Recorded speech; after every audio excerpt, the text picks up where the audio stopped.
Audio. We introduced ourselves in the lobby earlier, so we're just going to do that again real quick. My name's Kevin Kobach. I'm with the Colorado Bureau of Investigation, and we're assisting the Frederick Police Department with this case involving Chris Watts. And this is Tim Martinez, also an agent at CBI. Sir, if you just introduce yourself. Dwayne Kessinger. I'm Nicole's father. Dwayne, what's your birthday? November 3rd, 1958. And home address for you, sir? 8801 West 65th Avenue. What city? And that's Arvada, 8004. And a cell phone or a home phone or where? 720-982-4547. Thank you. And Nicole, can you just introduce yourself for the recording? Nicole Kessinger. Do you need all the other stuff? Yes, please. I live at 12255 Claude Court, Unit 612. Phone number 720-656-9605. Claude Court, is that? I think we determined it was North Glen, right? Yes. Do you know your zip code? 80241. Okay. Can you speak up just a little bit so the recorder? I know you're tired and you're stressed, and we won't be here any longer than we have to be. You've already had a conversation with people before. You came here on your own free will to talk to us. We picked you up at your request and brought you here. You can get up and leave at any time. You don't have to talk to us. If there's a question you don't want to answer, don't answer it.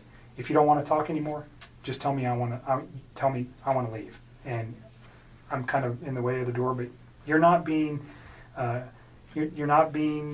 interrogated as a criminal suspect. We're here to understand your relationship with Chris and what you know about Chris and his family, and events relating to Chris Watts.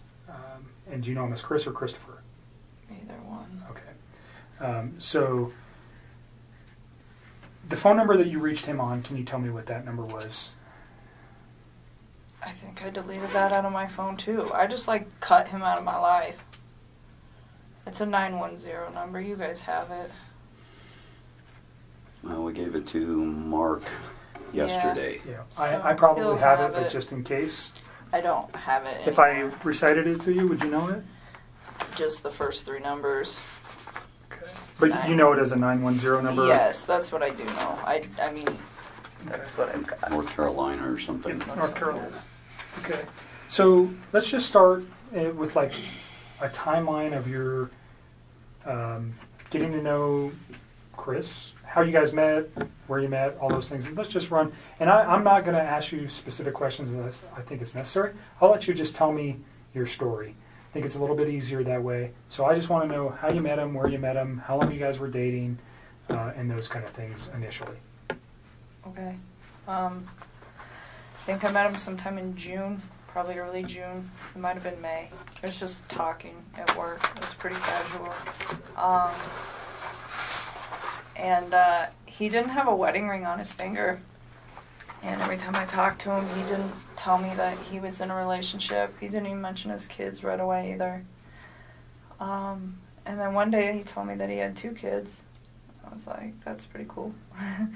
And started telling me about his kids. That sounded like a sarcastic comment. No, I thought it was kind of cute. I was like, oh, he's a dad. It was right around Father's Day, too. So whenever that is in June. Okay. Yeah. So I'm not good with holidays. He told me he had kids, and then it was Father's Day shortly after that. So that's what I do know. And I was like, I thought it was cute. And then he's telling me about him. He's pretty excited about him. And then he mentioned that he did have a significant other. And then he told me that those two were in the process of a separation. Did he mention the children's name or his significant other's name? I didn't know his significant other's name for a while.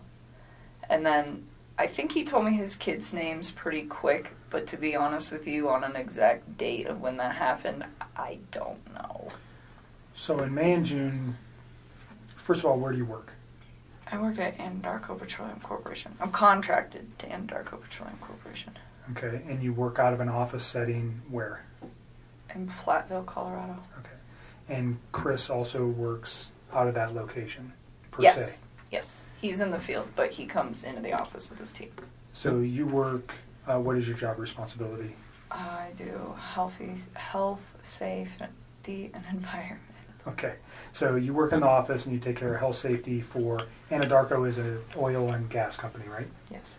So you're doing health safety in the office and Chris works in the field Yes. as what kind of job does he do? He's an operator, so I don't know like all of his daily duties, but he's a field operator, so he works with like the oil wells. So he goes out and does work on those, whatever Yes. that work might be. But he comes into the office frequent. In the mornings, his team meets in the mornings. They're not all in there every day. Some days, some of them are in there. Some days, other ones are in there. But in the mornings, typically, from like 6:15 to probably 7, somewhere around there. And is that where you met Chris? Yes. Okay. So can you just take us through kind of a little bit of the early part of how he courted you or you courted him? I don't know which one happened. How you guys got to know each other? I guess we just started talking. He actually, so part of my job is to manage the gas monitors that we have. So Anadarko requires all of their field personnel to carry like gas monitor sensors for toxic gases, and it's my job to control the inventory, any issues, anything like that. And we were having some pretty serious like equipment issues, and we had numerous amounts of people coming in my office one day, and he happened to be one of them. And I'd seen him before, like they meet in the lunchroom, and that's where I go put my lunch in the fridge. So I'd seen him, but I didn't ever like talk to him. So that day we just started talking, and then every time I saw him in the hallway after that, and it was always hit or miss, like it wasn't an everyday thing, it was just when I saw him, we just started talking, and we just kind of had a lot in common and just hit it off, so we'd always have, pretty good conversations, and then, I don't know, one day he told me that he had kids and started talking about his kids, and then mentioned, yes, that I have a wife, but we're getting separated. I said, okay. And then When do you think that was? when he said all that, So specifically when he told you he was getting separated from his wife, was that within the first couple of weeks that you knew him, or was that later on? You said you met him around May or June. yeah, it was still in June. Okay. It would have been before Father's Day. So had you guys ever gone out on any kind of No. date at that time? You just No, were no, no, no. conversing at work? Yeah, that's all it was. And then, I don't know. We started hanging out. We hung out. We went to a park. Hung out at a park. Let's go back real quick. So why did he tell you that he was getting a divorce? Did he ask you out at that time? No, he didn't. I think he was probably interested in me. And so, he talked to me a couple times via his work phone, and I was like, no. Like, it was still very, like, friendly conversation. But then when I realized, like, this man is interested in me, I'm interested in him, this is personal, so we got away from the Anadarko thing, because I really don't want those guys affiliated with any of this. And So you have a work phone that's specifically... no, I have one phone that I do both on. He has 2 phones. Okay, so he had your phone, the 720-656. That's the only number that I roll with all the time. Okay. So he has 2 phones. All right. One of those owned by Anadarko Yes, and one sir. personal. Yes, sir. Do you know what his Anadarko phone number Nope. was? Okay. It's been so long, and I mean, I'm sure I could like look it up, but I tried to look it up for those guys yesterday, and I couldn't find it. Okay. We can find it. That's okay. Just wondering if you knew it. But at that point, we just like took it to his phone because I just felt it was like better that way. And we just continued to talk, and then Let me go back to the park. Where was the park? it's like down the street from my house. It's called East Lake Number 3. Your house Yes. in Northglenn? Yes. And that was in the June time frame. Yeah, or like the beginning of July. It was like right around my birthday. It's like so sometime at the very end of June or the beginning of July. Okay. And that's the first meeting you had outside of work? Yeah. Basic conversation for a first date? I mean, we kept it pretty simple, I guess, I don't even remember everything we talked about. We Sure. were there for a few hours. But Understand so if I ask about conversation, what I'm looking for, was he talking about his family during any of these meetings? Those are the kind of I understand, whatever you guys were talking about, relationship, your life, your interests, those things, we don't need to know that. What I'm interested in is knowing is when he brings up his children, when he brings up his wife, when he brings up financial information, when he brings up his home, when he brings up anything that may have been, and it's been a few days, so you've had a chance to reflect on some articles that you may have read, and unfortunately, that you're in a situation where somebody has been murdered. And that information, when you look backwards in your memory with the conversations with Chris, anything that he might have said that would be relative to that, and I'm not just, even if one day he was mad and he said, I want to do this or do that, anything like that, if he ever made any kind of statements that you were like, whoa, that was weird, or why would he say that, or why did he mention that? Do you understand what I'm No, looking for? I completely understand. I just feel like some of this happened so long ago that I can't tell you like the exact words of the exact conversation at the exact time and place, because it's like we had a lot of conversations. I mean, we talked every single day. So it's like I'm trying to help you guys with the stuff like the stuff that's more current. I can give you guys a lot more like detail and exact times. But when you're asking me about something that happened 6 weeks ago and exactly what was said, it's like, I mean, I'm sure I can give you a general idea, but to be honest with you, like to pinpoint exact words, it's not going to happen. I'm not looking for exact words. Just more, let's say 6 weeks ago he said something that triggered with you last night. That's what I'd be looking for. Or something 4 weeks ago. And if you don't remember where it was or the specific words, that doesn't matter. Just he said something that was off the wall, or he said this or he said that, that has caused you a moment to pause and you go, wow, I wonder why he said that. Now knowing what you know today. Do you understand where I'm going with that? I completely understand. And to be honest with you, I mean, there were several discussions that we had about his current relationship and where it had gone and what it had caused. And he talked about his kids from time to time. But the thing is he was never hostile. It was never anything aggressive. Like even when he spoke of his wife and the fact that they were separating, it was never like ill. It was still very kind. It was just like, this is not working, and would explain why, but it wasn't anything out of the ordinary or anything that I think would scare me. And to this day, even after everything that I found out, I still look back at that and I don't see any red lights with the way that he spoke of his family. Can you just describe his overall demeanor over the 8, 10, 12 weeks that you guys knew each other? It wasn't that long. It was like 6 weeks that we were hanging out. Well, I guess we knew each other longer. Okay, but you met him in the office, and just his overall persona, who was he aggressive? Was he mellow? Was he calm? Was he outspoken? Who was Chris? I think he's an introvert. I would consider him to be like a pretty, I don't want to say he's a very reserved individual. I think he's probably more reserved around other people. I think he emphasized to me that one of the reasons that he really enjoyed talking to me is because if he felt like he could get out of his shell. He said around most people he just like didn't really feel the need to like talk and converse, and it wasn't just in his home life, just in general. It wasn't something where he's an introvert. And he said with me, it made him feel like he could really just start talking about things that excited him. And I think a lot of that had to do with the fact that we had things in common. So with me, I think he was a little bit more outgoing, but even then, I would still consider him to be an introvert. I mean, not on the extreme end. If an introvert went to like 1 to 10, I'd put him at like a 4 or 5. So on the lighter side of introversion. Pretty even-keeled. Yes, like really relaxed, like all the time. He was never really like worked up about anything. Just mellow, chilled, easygoing guy. Very much. Okay. And he was that way with you. Did he ever have any kind of? Did you guys ever have arguments? I mean, no. Pretty short relationship. No arguments during that time. No. Did he ever lose his temper at any time? Never. You guys never had a yelling match? No.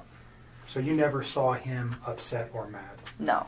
And there was a couple times that we had some disagreements on things that as we like further progress into this story, you know, but it was never like, I am very calm when I talk to people. It's like extremely rational when I handle situations that there's a disagreement in, and he always was the exact same way. Like always. Like I never stressed anything. I think one thing that actually kind of drew me to him was the fact that he was like very open with communicating with me if there were any like differences on how we saw things or just like open-minded about things. It was actually, I personally thought it was kind of unique because usually most of the men that I've ever met are typically very closed off, and I didn't get that from him at all. But it was always like kind, very kind. So no sense that this guy had a temper or not at all. Was aggressive, or he never lost his mind and yelled and said crazy stuff or anything like that? Okay. No. So can we just kind of go back to your relationship? You say you guys had a lot in common. What was that? Oh, I mean, like, we were both really into fitness. I think that's important. It's a lifestyle. Both of us ate pretty healthy, so I think that was important as well. He's like a total gearhead. He likes cars a lot, and I don't know nearly as much about them, but it's always been something that I've been pretty interested in, so we definitely talk about stuff like that. And I guess he was always willing to like learn new stuff, and vice versa. Like I like to travel a lot, and it's not something that he's done a lot, but he seemed like really interested in what I had to share with him, and vice versa. So even if it wasn't something that we originally had in common together, it was just like, hey, I respect what you have to say, and vice versa. So you guys, yin and yang, you got along pretty well. Very well. And no time, he never gave you any indication that None. that he was having issues. So during your guys' dating time, did you guys spend most of the time at your place? Always. Okay, always at your place. I told, or we'd go out, but I told Mark yesterday, he asked me if I went over there, and I told him about one time that I went over to that house. I've been to that house twice, but it was very, very brief, and it was not like an extended stay. I did not feel comfortable there, or like, I just didn't want to be there. It's not my life. Like, that is somebody else's life and somebody else's existence, and I respect that. That's their space. And so I used to tell him, well, come to my house because this is our space. This is my space. And so for me, out of respect just for, like, whatever situation he had going on and the fact that it's not my home, I felt that it was better to be in my place. And I live alone. I don't have any roommates or anything, so it's pretty easy to do that. So during June and July, were you aware that his family was not did you meet his children? Nope. During I didn't want June to. and July. And he didn't ask me to. Okay. I mean, not that I didn't want to ever. It was just not now. It's like you're not finalized with your separation, and not only that, we've barely been dating. Like, you can't introduce kids to somebody new in a situation like that. That's something that takes time. I mean, would I have liked to have met them? Of course. That would have been a great honor for me to have somebody introduce their children into my life, but not then. It was something that it was like, okay, well, let's see where we're at in 6 months. Let's see where we're at in a year. And if we're still doing this and you and me are still, happy with where we're at, and you think that this is something that is going to be long-term and is worth bringing your children into the picture, then yes, I would love to meet them. But it's like, not right now. You are still in this situation where you're not even completely out of it, and I'm getting in it, and that's not fair for them. And that was kind of the policy that I had with him, was it was just like, yes, but not yet. So did he ask to introduce you to his children? Not at that time. Okay. I think both him and I were on the same page of eventually, if things went as they should in the I understand relationship. your guys' relationship is very new and young. Yeah. So, although it was short, just laying everything out helps us understand what actually was going on with him. And Yep. I might ask you a question and you're going, why the heck would he ask me that? Probably because I have information that I'm not willing to share with you, and I'll tell you that right now. I'm not going to tell you. Some questions I'm going to ask you, and you go, what the heck? I won't share some information with you. Just, it protects you and it protects our investigation. So if it seems weird, there's a reason I'm asking it, That's and fine. it's usually relative to what I know. So don't take offense to it. Again, it's just part of what we need to know. Understood. So you went to his house on 2 occasions. Yes. Was that recent? No, that was like pretty early into it, and I did not like it and did not want to go back. Do you recall where the house was? Yeah, it's like right off the highway in Frederick. Okay. And you know the streets? I mean, I'm sure I could figure it out again if I like really had to. Like off the top of my head, no. Do you know the street name? No. Okay. I would have to like drive around in there to get there. Okay. Did it look like anybody else lived at that house at that Oh, time? definitely. Okay. I mean, So the is that whole what thing. freaked you out? I mean, he told me that he was living in the basement, and he said, we're separated, but we're not divorced, and we're going to get ready to sell the house. And that was the impression that I was under. And I was under the impression that they were taking everything pretty slow with this, with, like, getting ready to sell the house. I mean, those are big things. So that's what I was informed. And, I mean, if you think about it, this whole thing happened in a 6-week stretch. Like, that's not really that much of a time frame. So, in that sense, like, it's believable to me. Yes, I went to the house, and the first time I was there, I hung out in their like front living room. I just sat on the floor, and it was on the 4th of July. It was the morning of the 4th, and I was helping him to set up my MyFitnessPal app and like track his food, his calories and stuff, because he does pretty good with the working out and stuff. And he asked me, he's like, "Can you help me just like get this dialed in?" I was like, "Yeah, I can do that." So that he invited me up to the house, and I was already kind of hesitant to do it because I was like, there are other people that live here, and I just felt like it was an invasion of space. And so I went up there, and we just stayed in that front room, and I helped him out with that, and got him all set up with that. And then, he asked me if I wanted lunch, and he grilled chicken and carrots. And then that's all he had. And I was like, okay, so we ate, and then I left. And then there was another day about, I can give you the date-ish.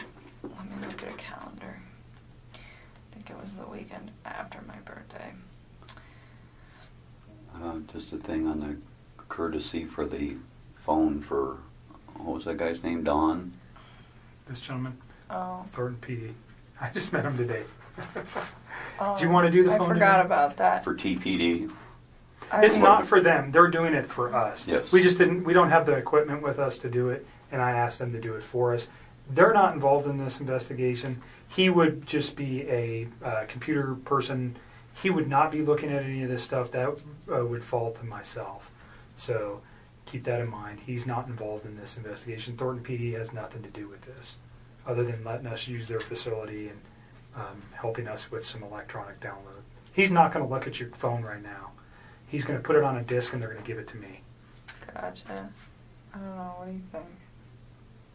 I really want to help you guys. I do. I feel like this whole thing is just going to be crazy regardless of whether I give you my phone or not. I mean, that's kind of how I look at it. Like, it's happening. It's going to happen. Well, the texts Media's reiterate just what gonna- you've been saying all along, so it's not like... Well, they do. That's the other thing, too. I mean, that's kind of a good backup. Yeah, I'll give I it to think him. you hit the nail right on the head. There's reasons why we want everything. It validates things that we know.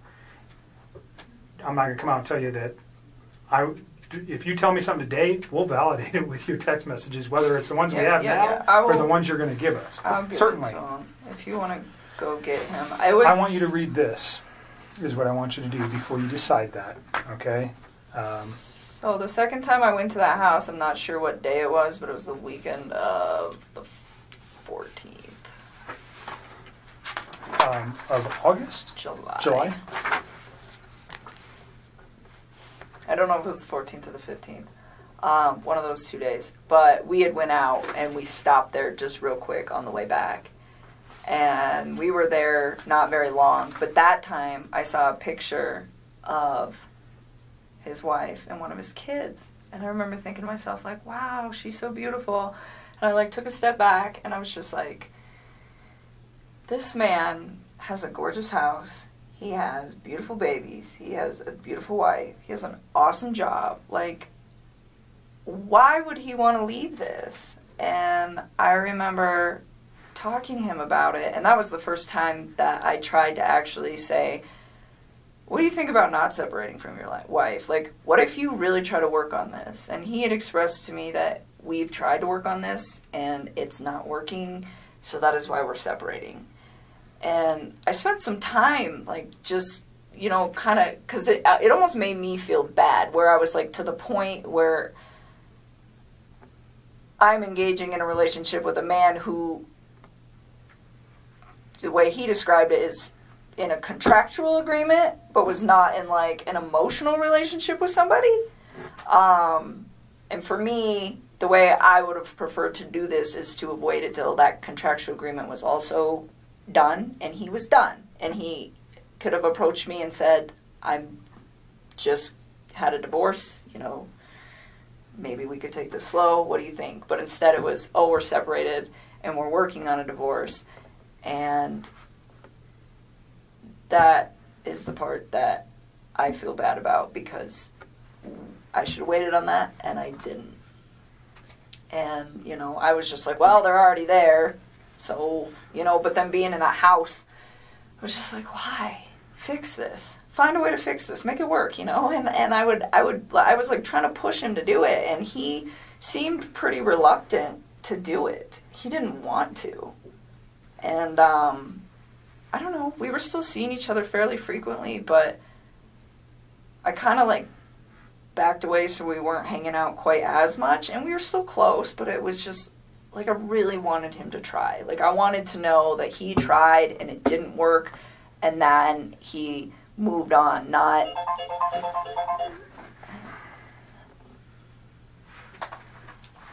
that, you know, they both kind of tried and then he got himself into a situation with somebody else. And I don't know, I just thought he had a beautiful life going on, and he could have made it work.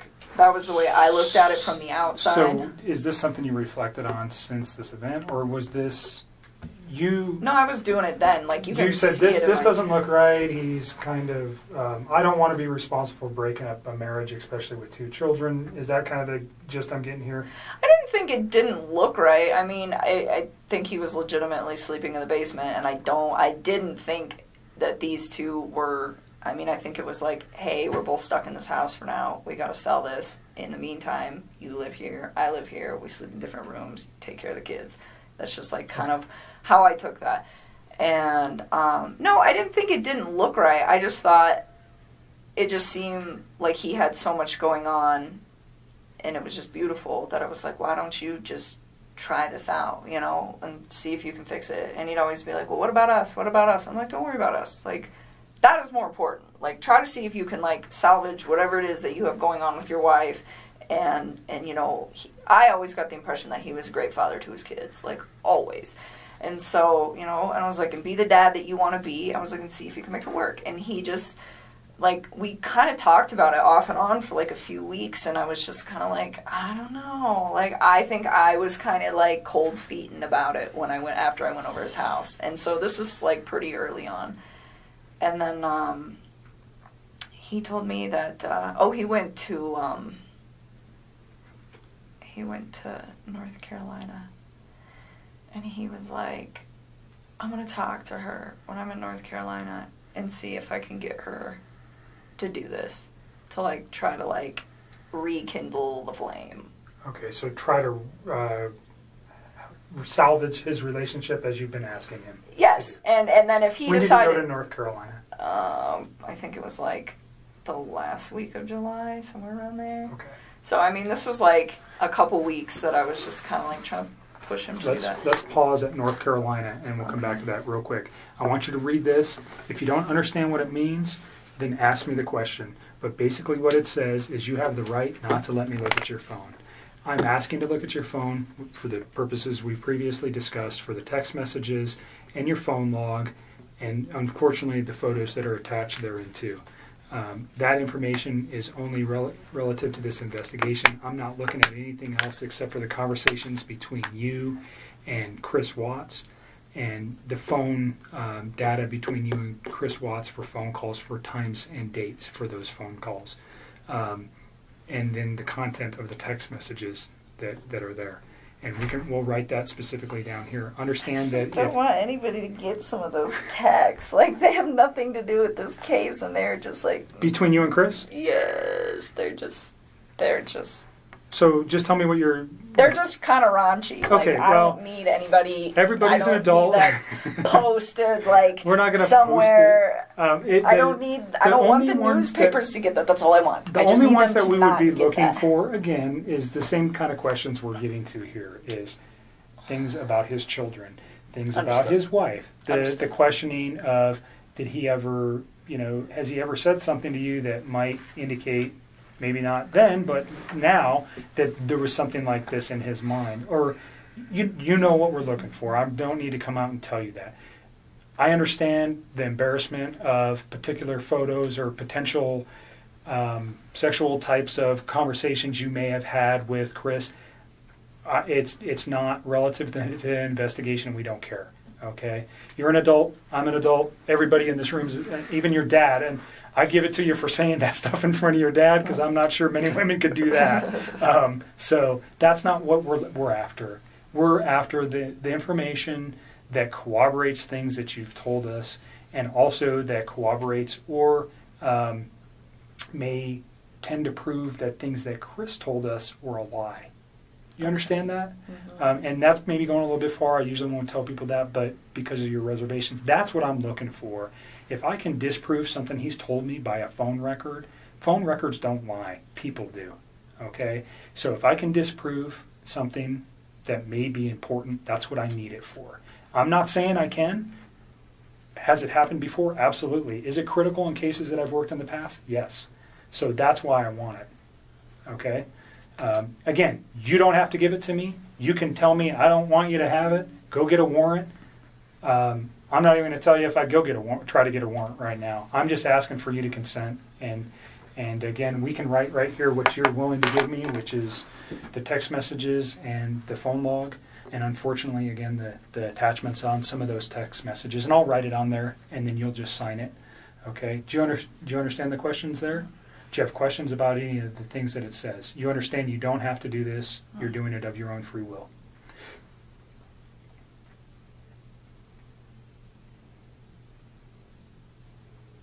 And I know you're tired, so if you want to let your dad read it too. He will. Thank you. That's a good idea. Can you fill it out before I sign it? Yep. And just you read it, and if you have any questions, then we'll put on there what we're after. I am so hungry. You should have told me. I would have got you some food. I got food in my car. It's not staying down. It's just coming. She hadn't been back up. feeling good. Not because of any, just Like, I got sick prior to this Jim. whole thing happening, and then I think all of this compounding with the Stress. fact that I'm sick, it's just not good. I've not really been eating or sleeping much at all.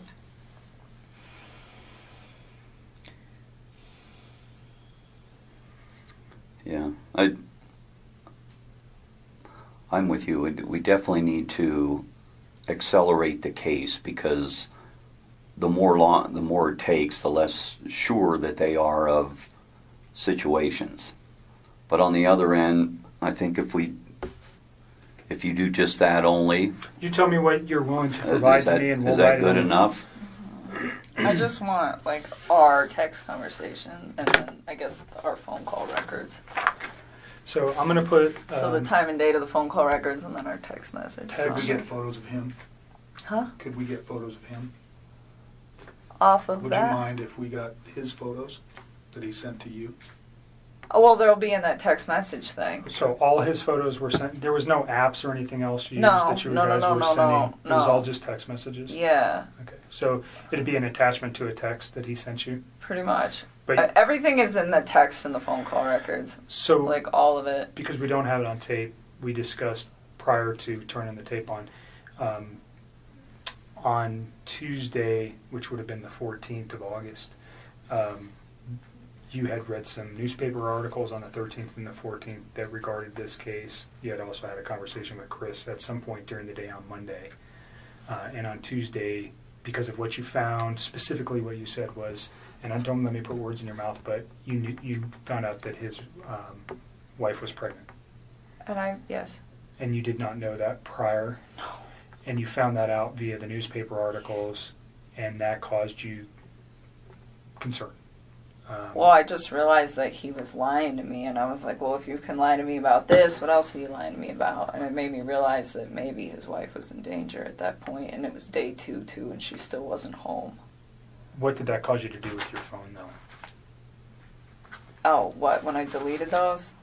I was just kind of grossed out by him, to be honest with you. I was just like, I don't know what's going on right now, but you just lied to me, and I don't want to see this come over my phone anymore. So I removed it. So you you already said, but you removed text messages? I deleted all of his stuff because he lied to me. I mean, that's what it was. It was the hurt that made me delete it.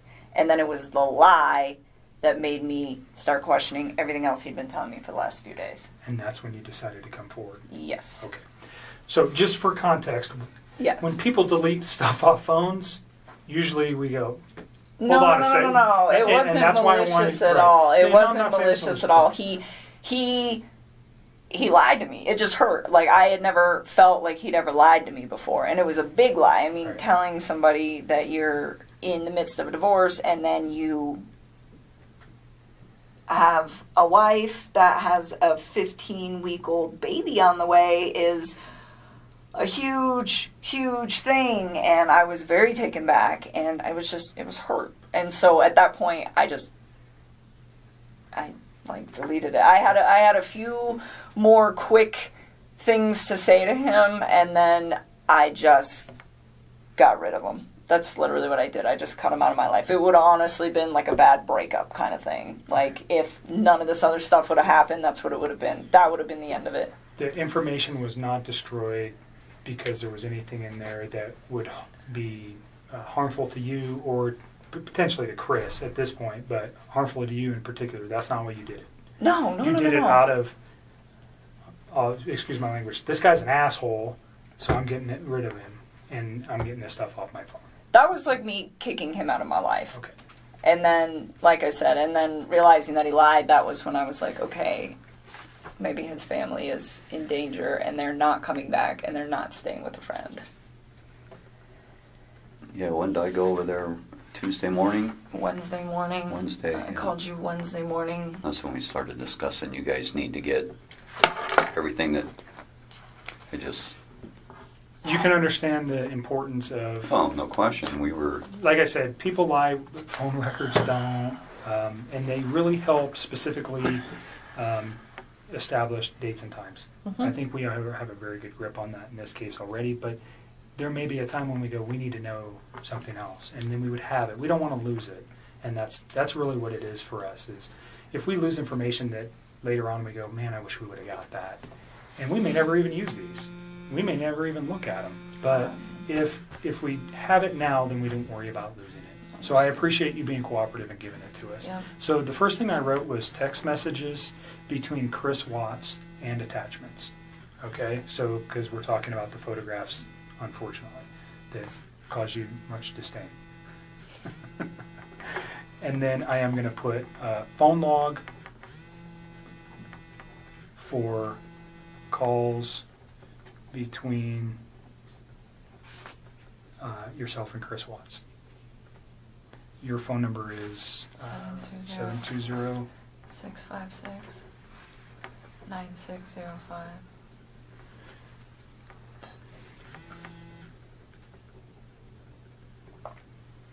And this right now is located we're at the Thornton Police Department.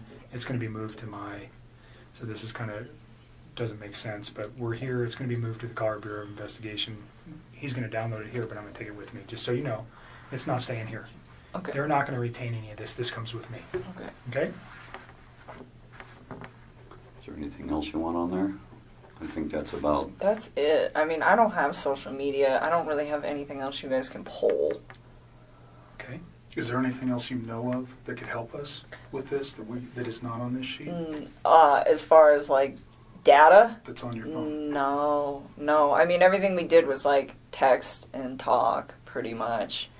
I mean, and like I said, any pictures that I had, like, even if you were to restore all my regular photos, there's so many pictures in there, and you wouldn't even know which ones were for him and which ones weren't. But any picture that I wanted to send to him, I sent via text, so if you guys go through the text and the attachments, you will have, you will have everything that wasn't said verbally and was done via text. But I think that's it. Like, I don't have anything else. As far as, like, no Facebook, no Instagram, no Twitter, no LinkedIn, like, none of it.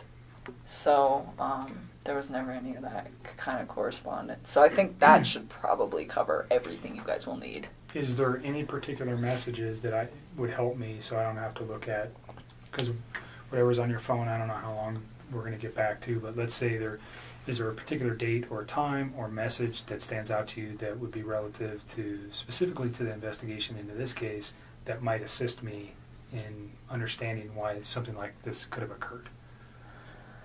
I'm still in shock that this whole thing happened. Like,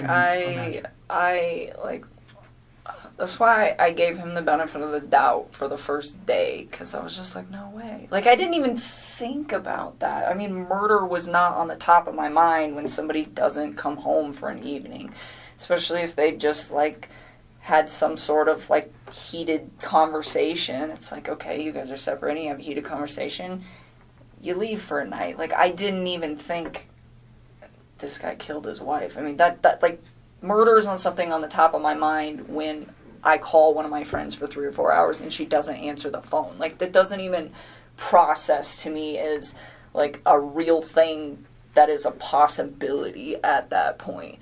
And so that's why I gave it a day, and then the second day I was talking to him, he was just, like, a hot mess, I could tell. And then with, like, the way he was talking to me, and then that's kind of when I cut him off and I stopped talking to him. And then... So remember what you just said, and we're going to get to that, because that's probably a very important conversation. So if you want to know days, I would probably honestly just start at, like, Sunday and work your way forward. I mean, all the rest of that stuff, it's just, like, the small talk of, like, hey, this, you know? I mean... And your relationship building through the... Yeah, I mean, like, and if you go, like, maybe, like, a week further back, like, there's times, like, I was trying to help him find an apartment, like, just for him, not for me, but for him and his kids. To get set up, and, like, there's times where I'm like, well, where's your wife moving to? Like, how close is she gonna be to you? You should be within, like, 30 minutes of your kids, so they're close, and, like, you want to be close to their school and close to your gym, and, like, what's your price range? Like, I was helping him get all of this stuff set up, and it was, like, in a very decent manner. And I don't know if all of that is in text. Some of it's probably on the phone. Like, at this point, I've talked to him so much that I don't even know which parts are, like, verbalized and which parts are texted at this point, but we can figure it out. Okay. You see what I wrote? Text messages between Chris Watts and attachments, and then the phone logs for calls between your phone number and Chris Watts. Mm-hmm. Those are the two things that we'll ask to be extracted from your phone. So if you're okay with that. Why does it say items removed? Cell phone data. Isn't that this? That is that, and that's what he's going to remove, and then that officer is going to fill that out. Got you. What is the date? I don't even know what the date is. Today is the 16th.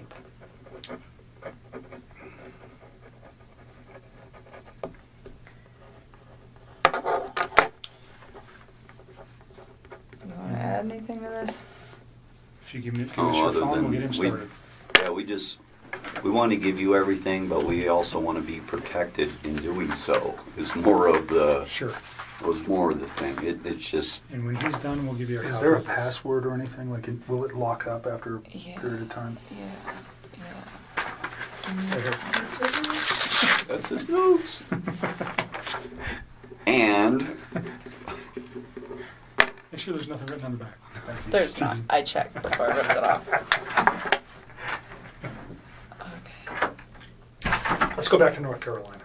Okay. He went to North Carolina, and he was trying to rehab his marriage with his wife. He said do you know her name at this point? Yeah. Okay. Are you okay saying her name? It's Shannon. All right. And do you know the children's name? Yes, it's Bella and Celeste. Okay. Cece. She went by, they called her Cece? Mm-hmm. All right. So he went to, were they in North Carolina? They were already there. If you want something. I don't know if my stomach can do that. Yeah, they were already out there. He just flew out there to go meet up. Do you know why they were there? They're all from there. Okay, so they were there. They were visiting her family for the most part until he got there, and then they still were mostly visiting her family. Okay. And do you know how long they had been there? A while, like weeks. All right. And he flew out to join his family there. Yep. Do you know specifically where he flew to? What, airport? No. What city? No, not off the top of my head. Okay. I'm sure if I thought real hard, maybe I could think about it, but I mean, come up with it. No, I don't know. All right. So he goes there. You said it was like the last week of July? I think so. I think it was like one of the last days of July. I'm almost positive. I think it was a weekday. Okay. Yeah, I flew out there, and I thought I had, like, convinced him to, like, try to make peace with her. And I was like, if you guys work on this, like, I'm out. Because what's the point? Like, I'm not trying to be with somebody that's in another relationship, which I know that sounds silly given the whole relationship that we had in the first place, but I really was under the impression that they were separating. I mean, it was, like, reiterated to me so many times that that's what I thought it was. And it made sense to me, too, because, like, he could pretty much call me whenever he wanted. Like, I was the one that would tell him, like, hey, when your kids are awake, you need to spend time with your kids. Like, do that. And then after they go to bed, like, if you want to talk to me, you can talk to me. But it was never, like, this super, super restricted thing. Like, sometimes, like, right after work, if I was, like, still talking to him, I'd get kind of bummed out. And I tell him, just like, oh, it's frustrating sometimes, like, having to, like, wait. But at the same time, I was never like, this is horrible, or, it was always like, I understood why. But then once his kids were asleep, he never, like, had any, it was like he could do what he wanted. Do you know what I'm saying? Like, Sure. He was in his basement, and she's upstairs, and they're not speaking. So it kind of made sense. It wasn't like, And you guys are sneaky just at night. texting and... Or talking or whatever, Yeah. I mean, and it was like I said, it was at certain times, but that time, and originally it wasn't, but it was me that put that time frame on there because I thought he should hang out with his kids. Those 2 times you were at his house, did you see any evidence of that? Him living in the basement? Did he ever show you that area or anything? I've seen, yeah, I went down there and saw his little workout equipment, and there's a bed down there all set up, and the basement was all clean and organized and stuff, so... like a decent bed set up, so it made sense to me. Like, hey, this is what's happening down here. So I saw it. Even though his family was in North Carolina for multiple weeks, it appeared that he was still living in the basement. Mm-hmm. Well, and he told me sometimes he would, like, go upstairs and sleep if like he was home alone, because I know she'd, like, go on business trips and stuff. But he's like, I don't like that bed anyway, so he didn't really, like, sleep up there. I was like, okay. Even when it was just him. So that was the impression that I got. I don't know what we were talking about. North Carolina. Go back to North Carolina. So, North Carolina.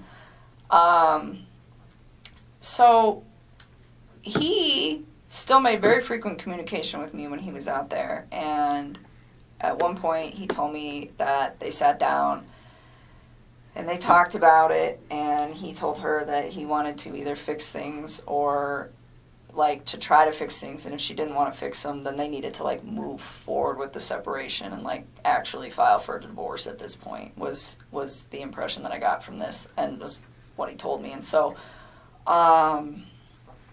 he said that she was, like, pretty receptive to just not trying. He was like, she seemed like she just wants me to go. He's like, when she has her mind made up, she has her mind made up, and that's what she wants. And he's like, she doesn't want to try anymore. And he's like, and neither do I really. And he was like, it's done. And he's like, and then the next day, I don't even know what days these were. Sometime when he was out there, he told me, we're putting the house up for sale as soon as we get back. And I was like, well, that was quick. And he was like, it's her. She's ready to go. And I was like, okay. And so I left it at that. And then he got back, and I started asking him, like, what are you going to do? Because the Colorado housing market is fire, and you guys are going to sell this house, like, real fast. And I'm like, you need to start looking for a new place to live. And I'm like, where do you want to live? And I was really trying to help him out. I'm like, do you want to get a house? Do you want 3 bedrooms so you have one and each of your girls have one? I'm like, do you want to, like, do an apartment? Like, what do you want? Where do you want to live? Because he's in Frederick, but that whole area over there is just like a bunch of small towns, and you can kind of just pick and choose. Everything's kind of, and so he told me, well, I like Brighton, and I was like, okay. And then he told me he wanted a 2-bedroom apartment, and he said he wanted one room for him and the other room for his 2 girls. And I thought it was kind of cute. Like, I remember telling him, I was like, yeah, me and my sister had bunk beds, like, at my dad's house. And I was like, when we were little girls, and me and my sister were the same age apart as him and as his 2 daughters, you know. So I told him, I was like, they're going to love it. I was like, they might be, like, stuck in one room together. I was like, but they'll become, like, best buddies. And it was really exciting. Like, I liked helping him, and I just wanted him to, like, I don't know. This is what he told me he wanted. So I was like, well, I will help you do the research. But another thing that I really took care of was to be like, where is she moving to? I was never like, you know what, screw your wife, try to get full custody. None of that bullshit. It was always just like, you know, I'd ask him, I'm like, well, what kind of custody you guys going to have? Because he at work, they're about to switch his schedule. So right now he's like a Monday through Friday, and they're about to switch these guys to 8 days on, 6 days off. That's tough. That's awesome. And I was asking him, I was like, are you going to have your kids, like, on that set of days off? I was like, because that would work perfect. Like, 1 week on, 1 week off. And I was just like, you know, we just talk about it. And I'm like, what is your plan? And he's like, we haven't figured out exactly what we're going to do about the kids yet. But he told me, he's like, Colorado's a 50-50 state, and she's okay with everything 50-50. Like, he said that she was, like, on board with this because she wanted it too. Like, she was checked out of this relationship. So that was, like, how he made this sound. That it was, like, a very, like, kosher, we're done kind of thing. Did you ever give him, like, books or articles or anything to read about saving your marriage? Did you ever provide anything to him like that? About saving his marriage? Yeah, like how to recover a marriage or how to save your marriage. You know, there's all sorts of publications and books out there. No, but I did tell him, and I don't know if I did this through text or phone. That will be something you guys will, I'm sure, figure out. But I told him a few times, like, I think that you should take the time to read some articles about what separation does to kids.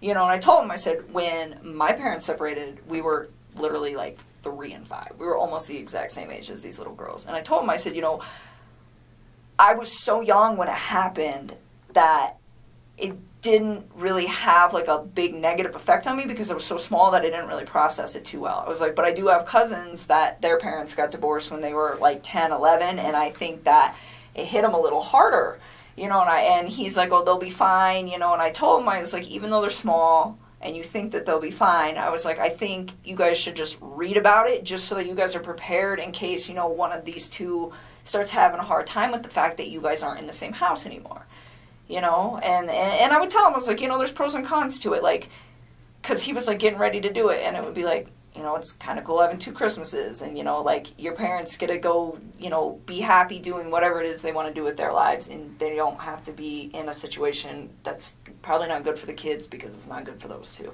you know, but at the same time, it was like, just read. Like, that's what I always used to tell him. I'd always tell him to, like, I tell people to read about everything. Reading is so good for you. So he, at this time, is telling you that, yeah, I am the guy trying to save the marriage and she doesn't want it. That's what he told me.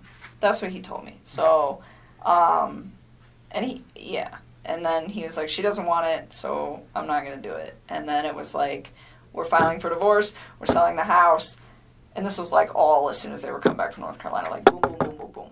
And do you recall when he gets back from North Carolina? No, I don't even know how long he was out there. I know it was like less than 2 weeks and more than 1. Okay. I don't remember.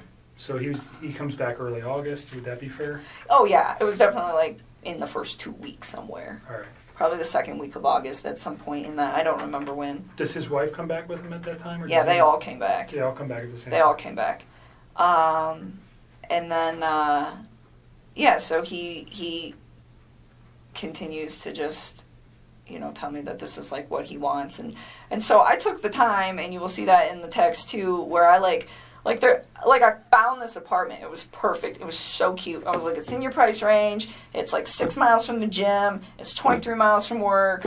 I'm like, you know, it's super close to Frederick. It's going to be by your kid's school. Like, this is the spot, you know, and I told him, I was like, I'll keep looking for more places. And he's like, well, there's some that I want to go see too. And he actually had me thinking that he was going to go look at these places this week. before all Okay, this. so this is fairly recent then. if Oh, we're this talking. just happened, like in the last. He's going to couple go weeks. look at apartments. He wanted me to go during, with him. When you say this week, are you saying Like this Monday week. was the 13th?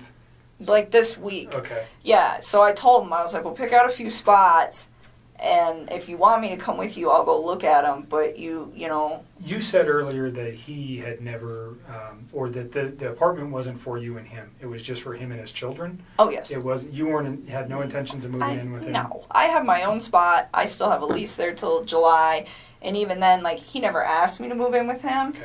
and I never tried to move in with him. I mean, I told him, I really try to take everything with this whole situation very slow. The only part that I screwed up on was the fact that he wasn't completely separated from her when him and I decided to spend time with each other. That is where I screwed up. But other than that, everything else, it was always like, you know, you build your life, I'm going to build my life, we will intertwine them, but I am not ready to, like, do this. And he respected that. And I even said that, and I don't know, that might be in the text, but said that too, where it's like, Chris, like, you need space. Like, you're just getting out of a divorce. Like, personally, I think jumping into a new relationship is a little quick. It's like, I was in a relationship earlier this year, and I think this is also a little quick. And I'm like, so why don't we take our time? And I'm like, if you guys end up doing a week on, a week off with your kids, I'm like, the week you have your kids, be with your children. And the week that you don't, I'm like, I don't even want to see you every day. I'm like, I think we should spend like a few days of that together. I'm like, because I like my space, and I think you need your space. I think you need your space to like develop your identity again and like get it back, because I think he's just been like so wrapped up in this whole thing that he's got in his own life and his life that he doesn't remember probably what it's like to like be single or have time where it's like just him. Sure. And so I was just like, you know, like, embrace that. I think it's a beautiful thing, and I really try to like take it smart with all that. And it was the same thing with his kids. I was just like, you know, like, and we talk about things every once in a while where I'd be like, hey, if I ever meet, you know, because like I have a lot of house plants. That's a good example. So I have a lot of house plants, and I told him, I was like, one day if I ever meet your kids, I was like, I'm going to show these girls how to, like, paint pottery and plants. I was like, I think they would love to see something grow that they built. I think it would be really, really cute. And, like, little stuff like that, but it wasn't very frequent. It wasn't, hey, we should get married, and hey, we should have babies, and hey, I want to live with you, and hey, I need to meet your children now, and let's cut the mom out. It was never like that. And there was never any conversation about, you know, we can't do this with her around, we can't do this with the kids around. Never. He never said that, you never said that. No. So the way you guys were trying to make this work was just, you know, slowly trying to come together because of his current situation, and you, by your own account, your own. Mine. I mean, You're just a independent person. It sounds like pretty much. Yeah. And but through text message or through conversation, he never said, "Hey, you know, this isn't going to be financially able. I'm not going to be financially able to do this," or "This isn't a good thing. I got these kids." None of those conversations ever came up. No. I mean, he told me, like, he had a budget restriction. So for his apartment, and I'm pretty sure this is in the text, and this will probably be in the last couple weeks, he told me $1,100 to $1,400 when I was asking him. Like, because I told him I'd help him do homework. I was like, you do some homework, I'll do some homework, we'll knock this out, because if you guys are for real putting the house up, you got to figure it out. And so that was his budget. And I remember asking him, I was like, you sure you don't want to just get, like, a house? And he's like, I never thought about a house. I'm like, yeah, you can rent houses, man. Like, it's a thing. And he's just like, I don't know if I can afford that. And I was like, okay. And I knew that those two had been through some financial trouble. I definitely found out a lot more about that situation in the newspaper recently. Okay, so prior to the newspaper, how did you know he was in financial difficulty? Because when I went to that house, everything in there is very, very, very, very nice. It looks like it all comes with a very expensive price tag. And I didn't say anything to him about it, but I could kind of tell then where I was like just looking at everything like, how do you guys afford this? And then he has that car. I don't even know how much that car costs, but I bet it's What car is that it? Lexus. I'm sure that thing costs like 80 grand, but just like money. Like everything just looked like it costs a lot of money in that house. You probably have a decent idea of how much money he makes.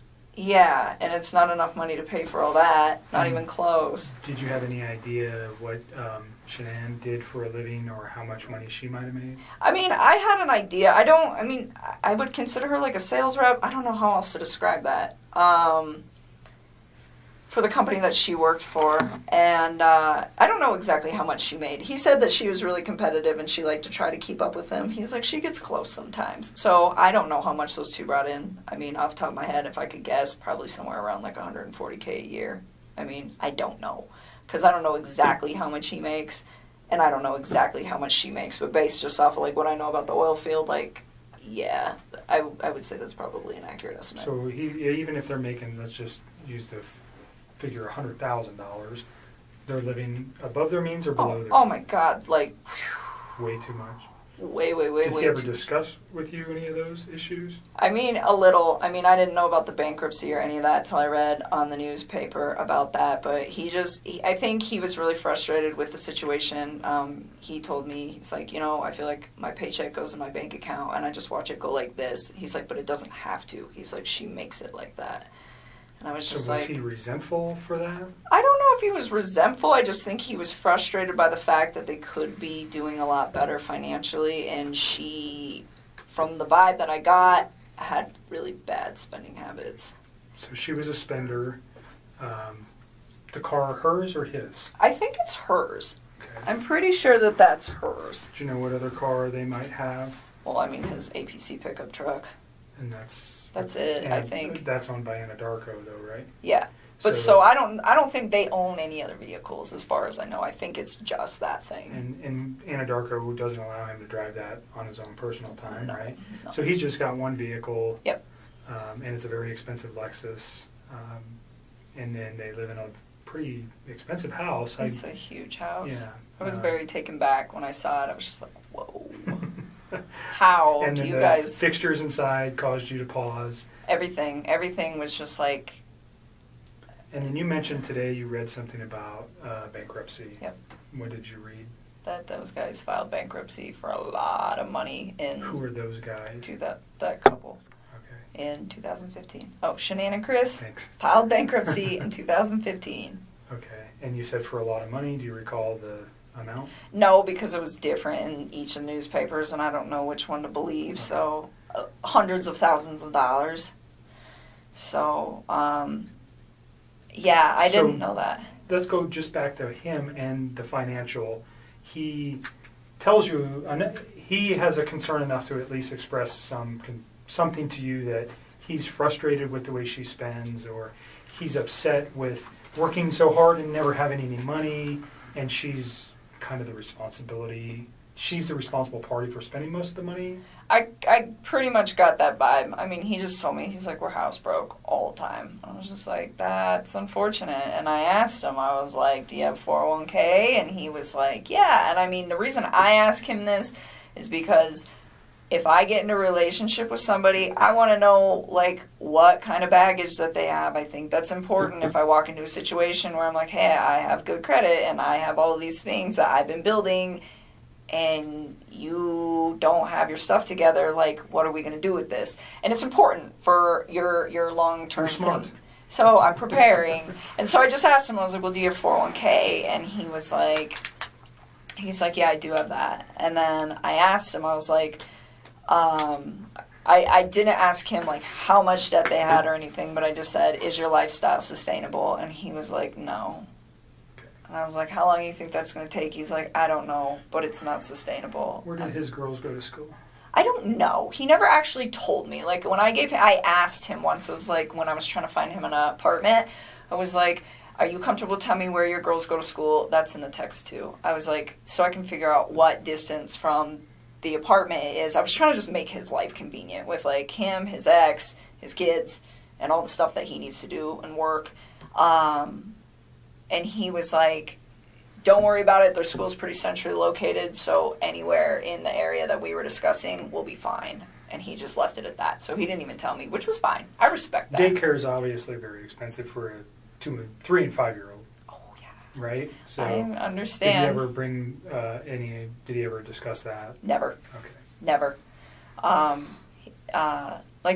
I said, the only financial thing he ever said is just like, she just likes to spend money, like a lot of it. So that was just kind of the vibe that I got from that, and that it was a lifestyle that she liked to live, like very, like materialistic kind of lifestyle. Wanted to Like project it was a certain image. Yes, all the time. And he said that was why they got that house too. It's like she wants everybody to think that we live a certain way and that we can like sustain all this stuff. And he's like, and we can't. And I told him, I said, when you're in those situations, why don't you, I'm like, do you like voice your concern about this? And he told me, he's like, when I try to talk to her, he's like, she's really bossy and she usually shuts me out. And he's like, when she does that, he's like, I just let it go. And I was just like, all right. I mean, I don't try to like interfere with how those two interact. But I did ask about it because I'm just curious, because I would never put myself in a situation where someone was like, you know what, we're going to live in this house that costs like double what we can afford, and that's how it's going to be because I want everybody to think we're fancy. Because I wouldn't do that. I mean, to me, like, I wouldn't put up with somebody doing that to me. And I'm not saying that that's what she was doing. I mean, for all I know, he could have been completely lying about this. He could be the one spending all the money. Sure. You know? This is just what he told you. Exactly. So, I mean, that's as far as I can interpret it. So I can't be like, well, oh, she needs to do this and she needs to do that. But he voiced his concern where it's just like, financially, I'm in a very bad spot that I don't need to be in, but I'm stuck in. And that was kind of where he was at. So, but I mean, he was never like mean when he talked about her. He was never hostile, like nothing like that. He just, I mean, very calmly like, this is the situation. And I think the only reason that he even provided me with that information is because I asked. Okay. You said something about her being controlling or Bossy. bossy. That's what he said. Bossy. In like all aspects of their life, or what? Do you know exactly what he meant by that? How that affected him? I think he was just saying when he voices his opinion, it's not heard. Is the gist of that, which I thought, from what it sounded like from their separation, from them trying to separate, that was a big deal for him, where he was saying that the reason that they don't really get along anymore is because he feels like he's not heard. He says that he comes home from work and he tries to talk to her and she'll just be like, 1 minute, I'm on the phone. Or she'll like scroll through social media and she like doesn't acknowledge him. And he said that he'd addressed it with her a few times and they're calm. He said they don't really like fight. Like they don't scream and yell. And he said he'd addressed it with her a few times and he said it just fell on deaf ears. He's like, she just seems like she's not interested anymore. And I think it made him sad because, I mean, he was like all about his kids and he seemed like he was trying to be all about her, but it just wasn't reciprocated. And I think at that point he was just like, they just kind of like fell apart. Okay. Just kind of drifted apart. But was that your words or his? What, that they fell apart? Those are mine. Okay. Those are mine. He just said that they didn't communicate very well. And it wasn't in a aggressive way communicate. It was just the fact that they didn't like communicate at all. They didn't talk. And they had children, and they was there ever mention that he was trying to resolve or save his marriage for the children's sake? You know, a lot of people talk about that. Did he talk about that? I mean, he told me that he believed that the only reason that those two had still been doing it as long as they've been doing it, he told me that her and him have had communication issues for about 6 years, where she just seems really like detached and uninterested in like trying to like build something with him. And he said, and I said, 6 years is a really long time for you guys to not fix that, considering they were married for, 8? I mean, that's like the majority of their marriage. And he said, sometimes I think we just do it for the kids or something like that. I mean, it's been a long time since I had Sure. some of these conversations, so I don't know like verbatim, that's- but it was we're trying pretty to much just like, Get you to remember something. yeah, like, but he said it wasn't just him though. He was like, I think she does that too. Okay. You know, I mean, and it was like this equal part where they are just kind of like going through the motions, I think. Mhm. And so, like, when he told me that she was cool with like the 50% everything and just like breaking it off and being really civil about it, it kind of made sense to me, because I was like, the way he made this sound, it wasn't, oh, she's this horrible person, or oh, I'm this horrible person. It was, her and I have drifted so far apart that it's kind of a mutual agreement that this is not going to work. So in those 6 years, though, they had 2 children. Yep. And you said earlier you did not know she was pregnant until reading the newspaper. Yep. So that never came up in any conversation. Never. There was no indications that that was going on. None. He never hinted to anything like Nothing. that. As far as you knew, he was just leaving her. He had 2 children, and that was the final take on that. Yes. I know why he lied to me. He lied to me because if I'd have known that he had a child on the way, I'd have never wasted my time with him in the first place. Like, none of this would have ever even occurred if he would have just told me the truth. So do you think if he found out that you, if, let's say this week you guys were to go look at some apartments, and this is hypothetical, but you've never found out that his wife was pregnant, would that have changed anything?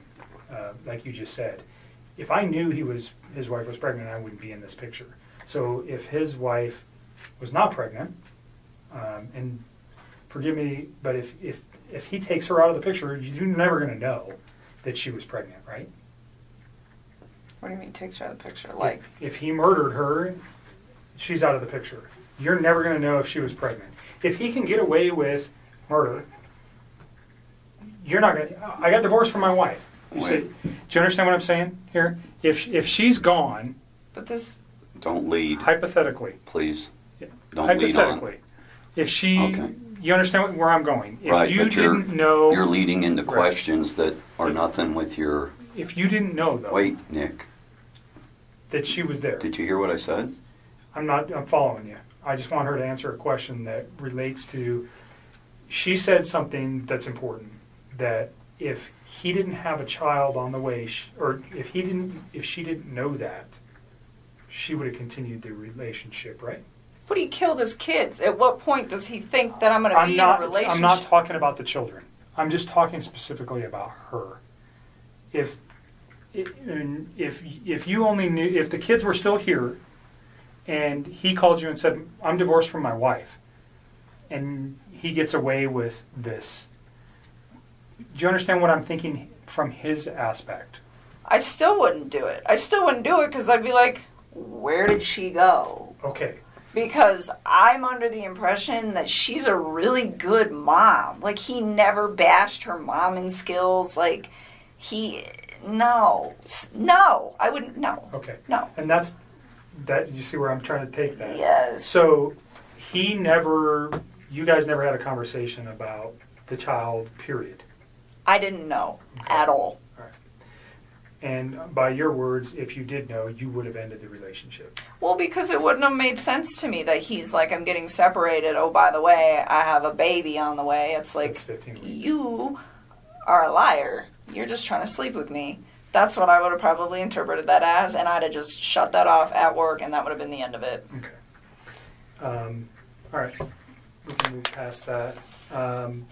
The week that he comes back from North Carolina, you don't remember, somewhere in the first couple of weeks of August. Yeah, I think it was the second week, but I don't remember off the top of my head. So we'll just use August as a time frame. Is that fair? Because you know he left in July and he comes back in August. How many times do you think you see him? I saw him a few times. I saw him this past Saturday. I saw him the Wednesday before that. And he wanted to see me more. I was the one who wanted my space. I was like, nope, your kids are home. Go hang out with your kids. And even on Wednesday, I cut it short. Like, he came and hang out with me for a few hours, and then I was like, go chill with your kids. I was always like really Do you respectful. know of their space. specifically where you guys went? Did you meet at your house? Did you guys go to any restaurants? Did you go to establishments? Where'd you go? Last Wednesday, he came to my house, and this past Saturday, we went to, what's the name of that bar that we used to go to? It's not the same, the Lazy Dog, but it's the one off of 144th and I-25. I think it's 144th, up there. And it's the Lazy Dog? Yes. Did he ever mention a Rockies game that night? No, I don't think so. But the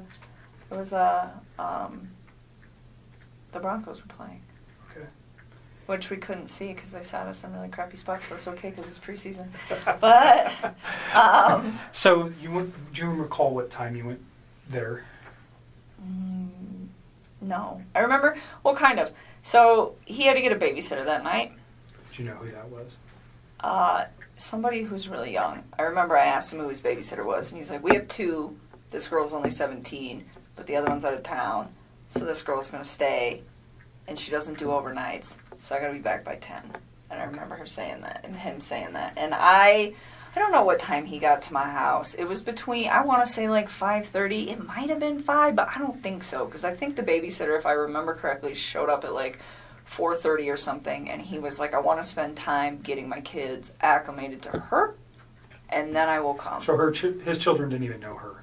Oh no, they knew her, but he was saying like he likes to like stay there for a little while he doesn't just like walk out the door when they show up. It's like a transitional thing. And so that's why I'm saying I don't know how long it was. I want to say like 5:30, and then he had to be back by 10, so he left at like 9 something to be back by 10. So probably he picks you up. What was he driving?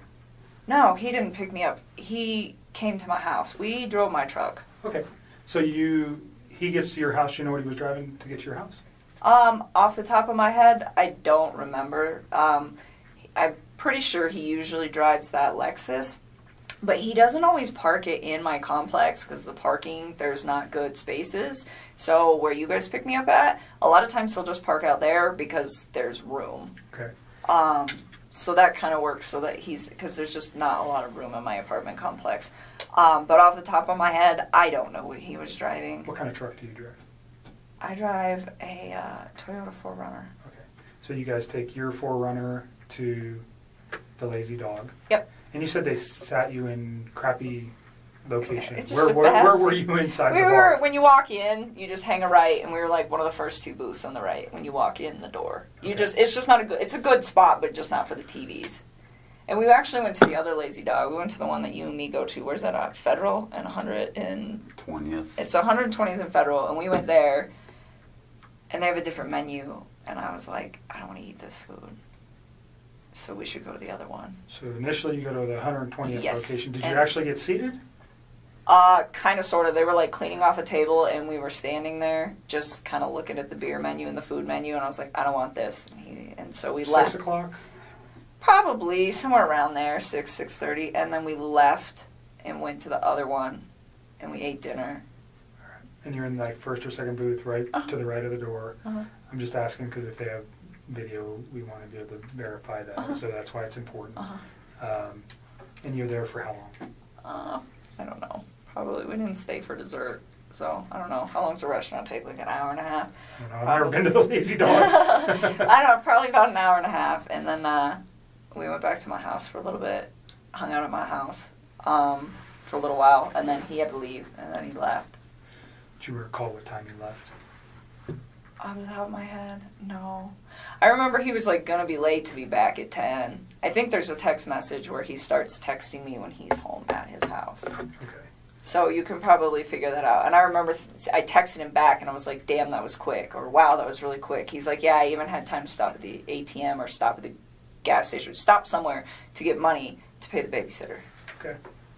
And I was just like thinking like, well, that was really fast. But I think he was still like a little late coming back, but nothing too drastic. So he probably left my house like somewhere around 9:30ish. All right. And you go straight home. He texts you. Well, I was already home. Right. No, he texts you. He goes straight home from your house, and he texts you that he's home. Mm-hmm. So that should be in your text message. It should be. I'm pretty positive that was not a phone call. I'm almost positive that was a text. Sometimes I get them flip-flopped or I don't remember, but sometimes I know. I'm pretty sure that one was a text. Saturday, during your dinner, what kind of conversation did you guys have? I don't even remember. Oh, so he's been trying to, like, eat a little healthier than he normally does. And he's always, like, been in the working out since I knew him. And he, like, tries to eat clean. But he was trying to, like, step it up a little bit. And nothing like the people who do, like, the competitions and the shows that are all super restrictive. It was nothing like that. It's just, like, day-to-day general maintenance. But it's how I eat. And it's pretty healthy. And he's been losing a lot of weight. He lost, I want to say, like 13 pounds in the time that we were hanging out. And honestly, when you start eating a little bit cleaner and you start working out a little bit harder, the first couple months, especially for a man, because they lose weight faster, it's not something that's like that drastic to me, but it did stand out that it was like a little much. And so I was like, whoa, like maybe you're not eating enough macronutrients, so let me look at them. So he had been working on his MyFitnessPal app and like programming like all the stuff he eats, and I just started going through them, and I was like trying to figure out like where his ratios were. And we actually spent a lot of time doing that because he'd asked me to do it for him, because I just was at the point where I was like, if his weight loss slows down in a few weeks, he'll be fine, and if it doesn't, then his macros are a little off. It's not like that big of a deal like in the workout community. This is like a very normal thing. But Did you have any other outside concerns, like potential drug use, alcohol use, any of that stuff that led you to go, hey, he's lost an extreme amount of weight in such a short period of time? No, and I wouldn't call it extreme. It was just like, it was a lot. But I mean, when I first started working out, I dropped like 12 pounds in 2 weeks when I first started like hitting it hard with the diet. So the fact that he lost like that much weight, it wasn't, like I said, it was not a surprising amount. I just didn't want it to be like a sustained amount. But no, I didn't think anything weird of it just because of like how inter-knitted I am with the like workout community, and I know like this is possible. But it just, the thing that concerned me about it, I guess, and it wasn't even concerned, but the thing that like kind of red lighted me like, hey, this might be carrying on, is the fact that his macros were like pretty dialed in. Like I wrote them and he like didn't stay exactly on them, but his calorie intake was about where it needed to be, my experience anyways, for like what he was trying to achieve. And so I don't know, he didn't seem to have a problem with it. He liked where he was at with all of that. So that was your main conversation Saturday? That was like a big chunk while we were there, is like us actually going through, because I was like going through each item like, why are your ratios off? Did you know where his kids or wife were that night? On Saturday? Yeah, his kid. Well, you know his kids are with the babysitter. Do you know where his wife is? She's in Arizona. Okay. How do you know that? Because he told me. Okay. Do you know what she's doing there? I think she's on a business trip. He didn't even tell me right away. He actually told me, I think, like on Saturday or something. It might have been like Friday or something. I honestly don't remember. I just remember I was like really surprised where he's like, hey, like, I'm going to try to get a babysitter if you want to hang out or something like that. And I was like, why do you need a babysitter? Like, your wife's home. He's like, no, she's out of town. I was like, oh. Okay. Is there much conversation regarding that, her on being on a trip, or the children during those conversations? Not really. I just asked him what time she was coming home on Sunday, and he just said really late. Okay. And that was it. I mean, there's nothing really to talk about with that. Okay. So your conversation's mainly health related. Mm-hmm. You guys return to your house, and then he goes home, and then you talk to him for a few hours on Sunday. Did I? Are you asking me, or are you telling me? I'm asking you. Oh, I was like, I don't even know. Someday, honestly, so wait a minute. That was Saturday. We're talking about Saturday. We're not talking about Sunday right now. Okay, so you're still on Saturday. Yes. You guys have a phone conversation when he gets home? That was the day that he got the babysitter and I went out to dinner, not Sunday. Okay. Okay, sorry, I just want to make sure That's you okay. got your Yep. days right. So Saturday, yes, we went out. He had the babysitter. He went home. I'm sure we did. We always talk on the phone. And honestly, I mean, Mark asked me that the other day. He's like, how long are you on the phone? 15 minutes, 20 minutes? Like, you're going to have to look at the records, to be honest with you. Like, so much. You like to talk, I can tell a little bit. Yeah, a Oh, little she's bit. 400 when she was young. She'd crank out about 400 words a minute. Gusts up to 600. That little thing can yak, man. You're a talker, so I'm letting you talk. I need to use the restroom if I Let can. me show you where it's at. Can you So- give me some water while you're out there with Sure. them, please? Thank you. Another bottle. Let's Yeah, at least one. let's move to Sunday. Sunday. Well, Okay. let me reverse something. Your conversation with the children, or about the children, was there ever talk about medical concerns with either of the children? Well, I know Cece is allergic to not peanuts, like pine nuts. Pine nuts. So she has a nut allergy. Yes. Did they take meds? Yeah, I know that she had like an EpiPen, but as far as I know, she didn't have any meds, but I never asked. Like, I was just told, like, she has a pretty severe allergy. And Enough to carry an EpiPen, that's pretty severe. yeah, while we're on this, so when he was in North Carolina, this is all like hearsay now because it's like this is not a conversation. Like, he's telling me this stuff, but who knows exactly what happened. But he went out there to go see his family and her family. And while he was in town, before he went out to North Carolina, I guess his mother had accidentally, like, not exposed her to something with nuts, but had, like, given a product, I think it was like ice cream, to a different kid that could have traces of nuts or something. I don't know. But it was like his daughter was fine, but she was like in the range of contamination. And I think his wife was very upset about that. And when he got to North Carolina, he told me that he was supposed to spend like half time with them, half the time with her family, and that was supposed to be what it was. I don't know. But he said that he went to go see his family, and they weren't answering the phone for like a day or two before he went out there. And then when he got there, there was a note on the door that said, son, if you step by, we're at the beach. And they ignored him for like most of the time that he was out there. And His own family? yes, his mom, his dad, and Wait. his sister. What's the significance? Do you know why? Yeah, he said, and again, I don't know what is true with this man anymore and what's not, but he told me that, like, leading up to it, I was like, well, why are your folks, like, ignoring you? And I was, like, really concerned about this. Like, every single day he would talk to me when he was out there, and I was like, you talked to your family today? You talked to your family today? Did you talk to your dad? What happened? Did you talk to him? No, I didn't. Or, yeah, I talked to my mom. Well, what'd she say? Are you going to hang out with him? Like, I wanted him to see his people because it's important. Family is an important thing. You know, it just needs to function properly. And Sure. and so I was like, well, and he was like, well, they're ignoring me. And I was like, what do you think happened? And he was like, I'm not really sure, but I think something was said between my wife and them during that incident. And he's like, because The every time peanut yes, that happened nuts. before he got there, yes. And he's like, because every time that I try to,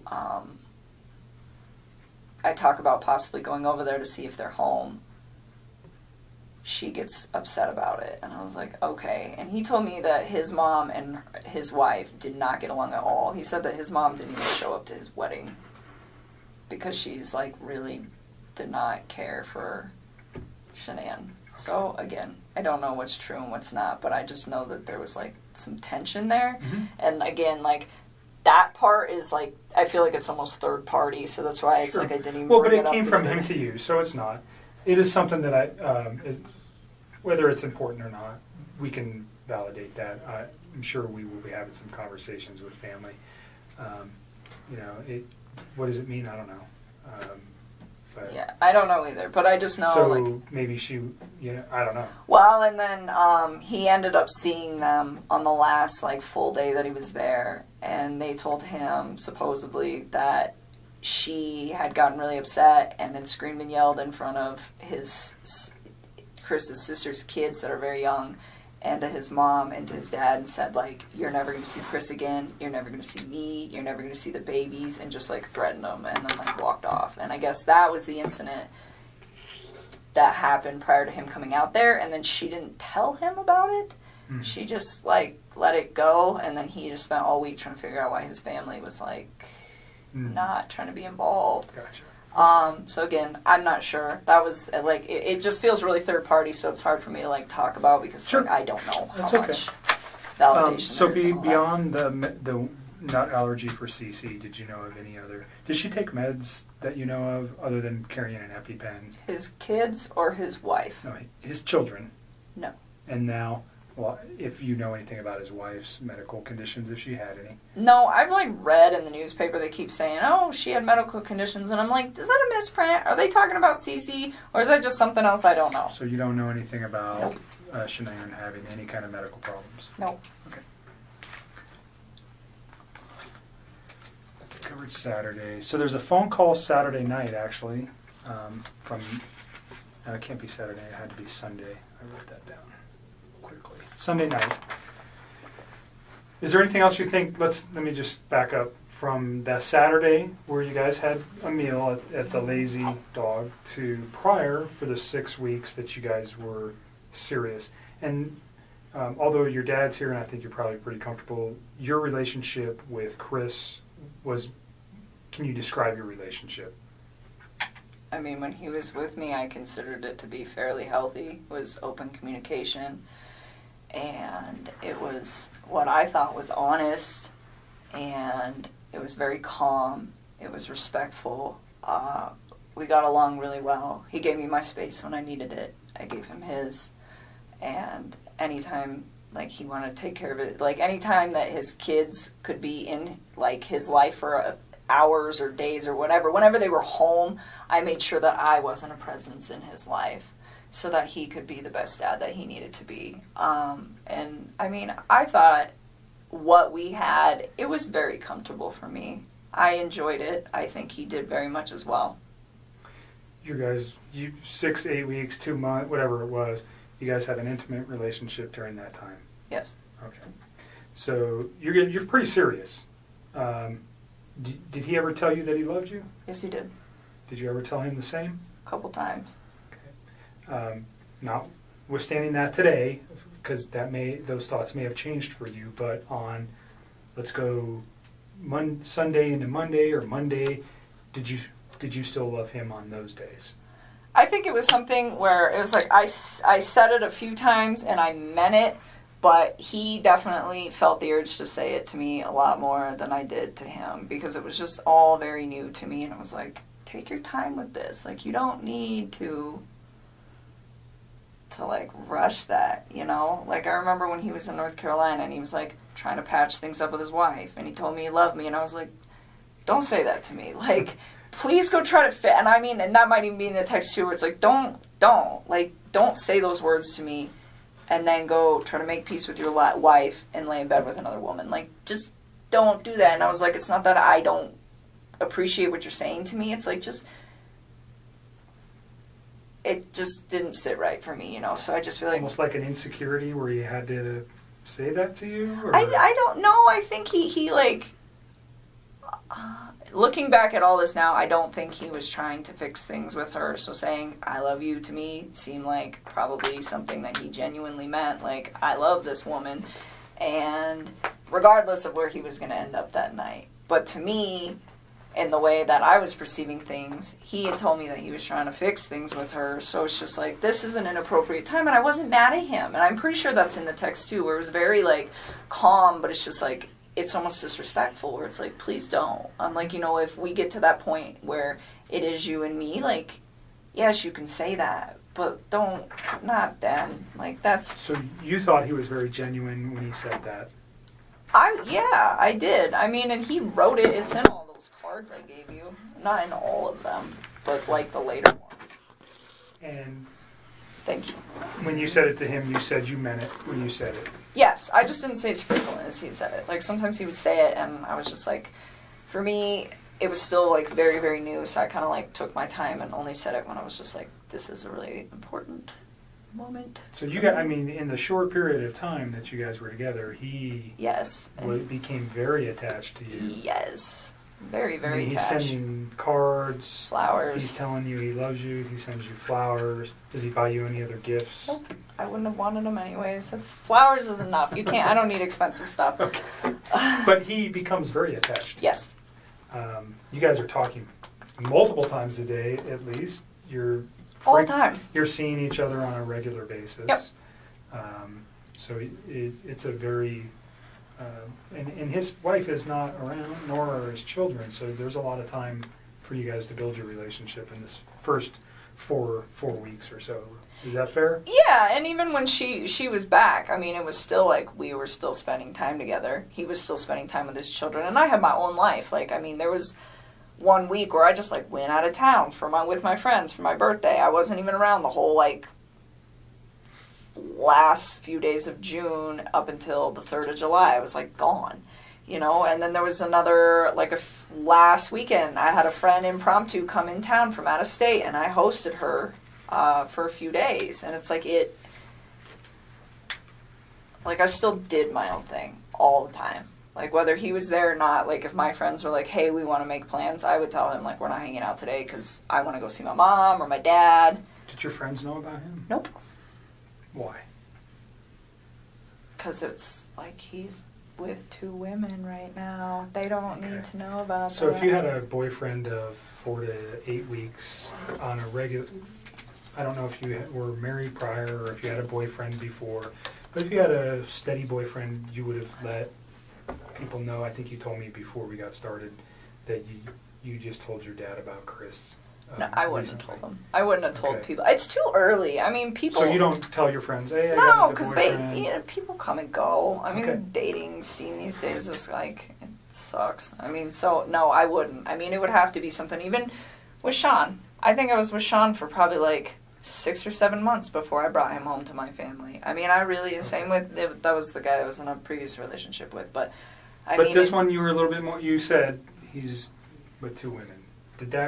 Was that one of your considerations for not telling anybody about him? Yes, well, I mean, it was like, okay, like this, to me, it wasn't going to be an extended thing. Like, if it got to the point where we were, like, dating for, like, 3 or 4 months and he's still talking about, oh, I'm going to move out, I'm going to sell the house, I think at that point I probably would have just been like, I don't think you're really, like, doing these things you say you're going to do, and I probably would have just, like, left, because at that point, it's not fair. It wasn't fair to me in the first place. It wasn't fair to her in the first place. It wasn't fair to any of us in the first place.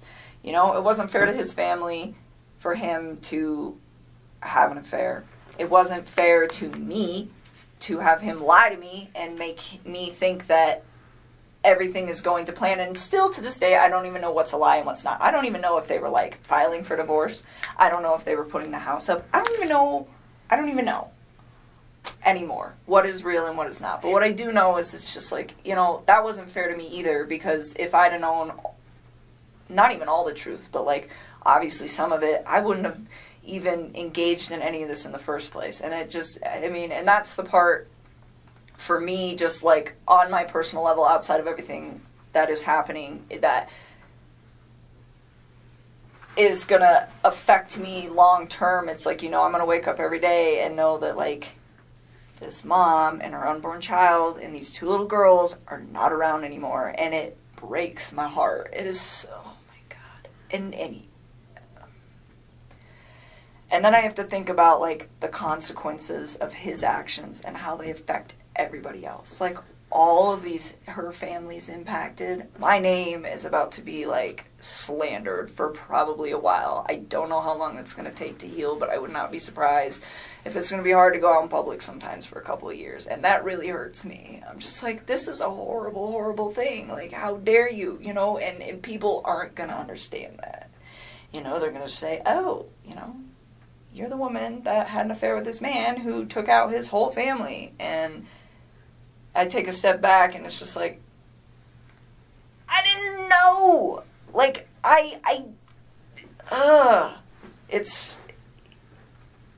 he's so disgusting. I'm so ashamed of him and everything. And I just, oh, those little girls. They're so little. They're so little. We talked a little bit earlier about getting some help for these things, and we can provide that Okay. at really no cost through the Well, state. we're working. We just want to make sure there's resolution. Absolutely. That's why we come to you guys to Yeah. pound it down Hey, until there's I'm nothing left. sorry that you're talking again today. I really am. I don't want to put you through any more trauma than you've already been through. There is reasons for everything that we're doing today and what occurred. And I'm sorry. I genuinely am sorry. These are not things that we like to do twice. It's the same thing with other types of victims from other crimes. We want to do it once and we want to be done. Unfortunately, we didn't know yesterday what we know today, and that's why we're here, because we need this video. And I am sorry, because I know it's hard to talk about it. God, it's so sad, and she's pregnant. And you know, on our end, we God, and didn't. they're so cute. They're so little. Like, why? Why? Ow! I don't even understand how you could, like, bring yourself to do that to somebody who's, like, that big.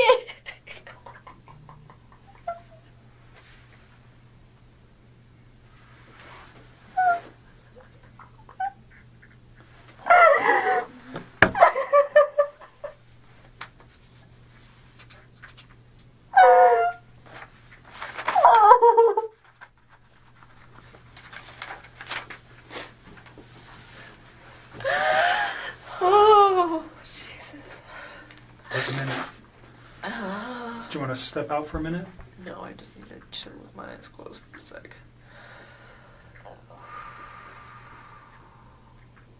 I still cannot believe this is happening.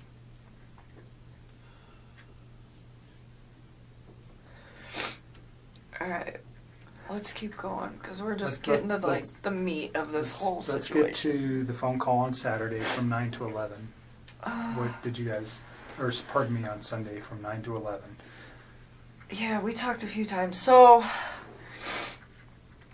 Sunday, Okay. I think so. I need to think. I can't even think. Take a couple breaths and take a second. Sunday night. I don't even know. I don't think I was, like, concerned about anything at that point. You guys had had a meal, a nice meal the night before. You knew his wife was probably coming home late that evening. Oh, you know what? I still don't remember what we talked about. I, like, honestly, like, we talk about so much random stuff. Like, it's so hard to pinpoint some of these things. I don't remember what we talked about. I do remember that was a long phone conversation, though. We probably talked about all sorts of stuff. One thing I do remember, though, that I didn't remember earlier when I was talking to Mark. So this is, like, where I'm starting to remember, like, little bits and pieces. I don't remember. Yeah, I know. So the phone conversation, I don't remember what was in the phone conversation. Probably nothing of relevance, to be honest with you. But usually he talks to me when he's, like, down in the basement in his bed before he goes to bed and before I go to bed. And I could hear the TV on, which I thought was kind of weird. I didn't ask him. I just heard it in the background. And I remember thinking, and it was, like, right before we got off the phone, I was like, why the hell is he up? And there's, like, no TV downstairs. So I was like, well, maybe, I don't know. No TV in the basement where he usually calls you from. Yeah, and I don't know how many TVs they have. Like, I've never been in their bedroom. Like, I went upstairs once, and it was, like, to their little playroom, and I just, like, looked at it, and I was like, that's super cute that your girls have books. And that was, like, it. And other than that, I have never been in any of those rooms in that upstairs. Like, to me, it was just, like, you don't know. Like, ever. I had no... So, I don't know if he has any other TVs. I'm assuming by, like, how much other nice stuff they have in their house, it wouldn't surprise me. So, I'm not quite sure what room he was in at that point. But I just remember hearing the TV. And I was like... It was just weird to me. Because I was like, why are you watching TV right now? It is, like, super late. And... that was the only thing. And he had phoned you? Or were you guys already talking when the TV was going? Or I just remember, like, I, like, picked up on it, like, later, but I don't think it was, like, throughout the whole conversation. Okay. Like, I just remember it being towards the end, because I remember thinking, like, wow, it's really late. The something I didn't ask you about the house, because you'd been there twice, and it just made me remember. Do you remember how you guys accessed the house? That's a good question. So once through the garage, and I think once through the front door. I think the first time was through the front door, I think. And I think the second time was through the garage. Was there anything unique about either of the doors when you went into the house that might not be typical of another house? Like a unique door. Like, Not I know the they have door a itself. camera on their door. Okay, I mean, I know there's a that. camera on the, which door? It's on the front door, isn't it? I don't know. I'm asking I you. think so. Okay. I don't know. Did he use a key to access the house? No. He did not. The first time I went over there, he just let me in. And then the second time, did we go through the garage? I don't remember. I've been through his garage before. I went through his front door once, though, because I remember he had just cleaned, it was the first time I went through his front door, because he had just cleaned his carpets, and he had moved all the furniture out of the way, and the furniture was kind of in the way of the door. And he's like, the door doesn't open all the way right now. I'll move all the furniture back when the carpet dries. So I do remember that, just kind of offhandedly. And the second time, I want to say we went through his garage, because I remember his garage. I remember, yeah. So he was at the house when you went there. You were never there by yourself? He right? was at, yeah, Or no. he took you there? The first time, he was already there, Okay. and I met up with him. And the second time, we went there together. So the front door, I asked if he had used a key. He let me in. Okay. So there's a, those keypads where you can Mhm. enter an access code. Do you remember seeing that on his door? I want to say vaguely, but to be honest with you, I don't remember. Like, he let me in that day. That So was he never so gave long you. ago. He never gave you the code to access his home. No. Okay. Not at all. You talked about a security system. There was a camera on the front door. Was that just like a, what a Ring doorbell is that goes to your phone? I don't even know what it looked like. I only know that it existed either because A, I wasn't paying attention the first time I was over there, but B, because of all the stuff that's going on right now. That's the only reason I know Okay. it's in Did you remember existence. seeing any cameras anywhere in the house? No. Okay. Did he ever tell you about the alarm system or give you an access code to No. the alarm system? No. I wouldn't have asked for that. I wouldn't have wanted that anyways. Sorry to regress to that. No, you're okay. Go back to the phone call, or where you noticed the television in the background of the Yeah. phone call. Yeah. So I didn't know what room he was in, but I was just like, I just thought it was weird. Because he's always like, before I go to bed and I lay down, he's always like kind of trying to do the same thing. We just talk. It's like a really chill thing till one of us is about to pass out, and then that's like the end of it. But it was strange because I was like, the TV's on. I remember I was thinking, I was like, maybe he's waiting up for her. And then I was like, maybe not. I didn't know. It wasn't something that like alerted me. It was just different from his Okay. standard operating procedure. Because whether his wife is home or she's gone, he's always got kind of like the standard op when he calls me. So that's why it was kind of like unique. Okay. Because it doesn't really fluctuate when she's there and when she's not there. He's pretty like free reign with what he does. So anything important that you recall during that conversation about the children, about his wife, about what he was doing the next day, what he had planned, anything like that? Did he No. tell you any of that information? I remember he told me he had to go to the field and not to the office on Monday morning. Okay. Did he specifically say where he needed to go on Monday morning? No, I don't ask him for those sites. There's like, Anadarko's got like thousands of sites. If he were to tell me, I wouldn't even They're know. just like random numbers and stuff, right? Well, he told me, he said, I gotta go to a site. I gotta go check out like a valve or something where they think that they had a release. Something like that. Did he mention the town or anywhere? No. He just told me that that's what he had to go do. He's Okay. like, he was like, I won't see you in the office in the morning. Because I see him, but I don't actually like talk to him. Like, I will go in the cafeteria, I will put my lunch in the fridge, and him and his whole team are sitting in there, and I don't talk to any of them. I just walk out.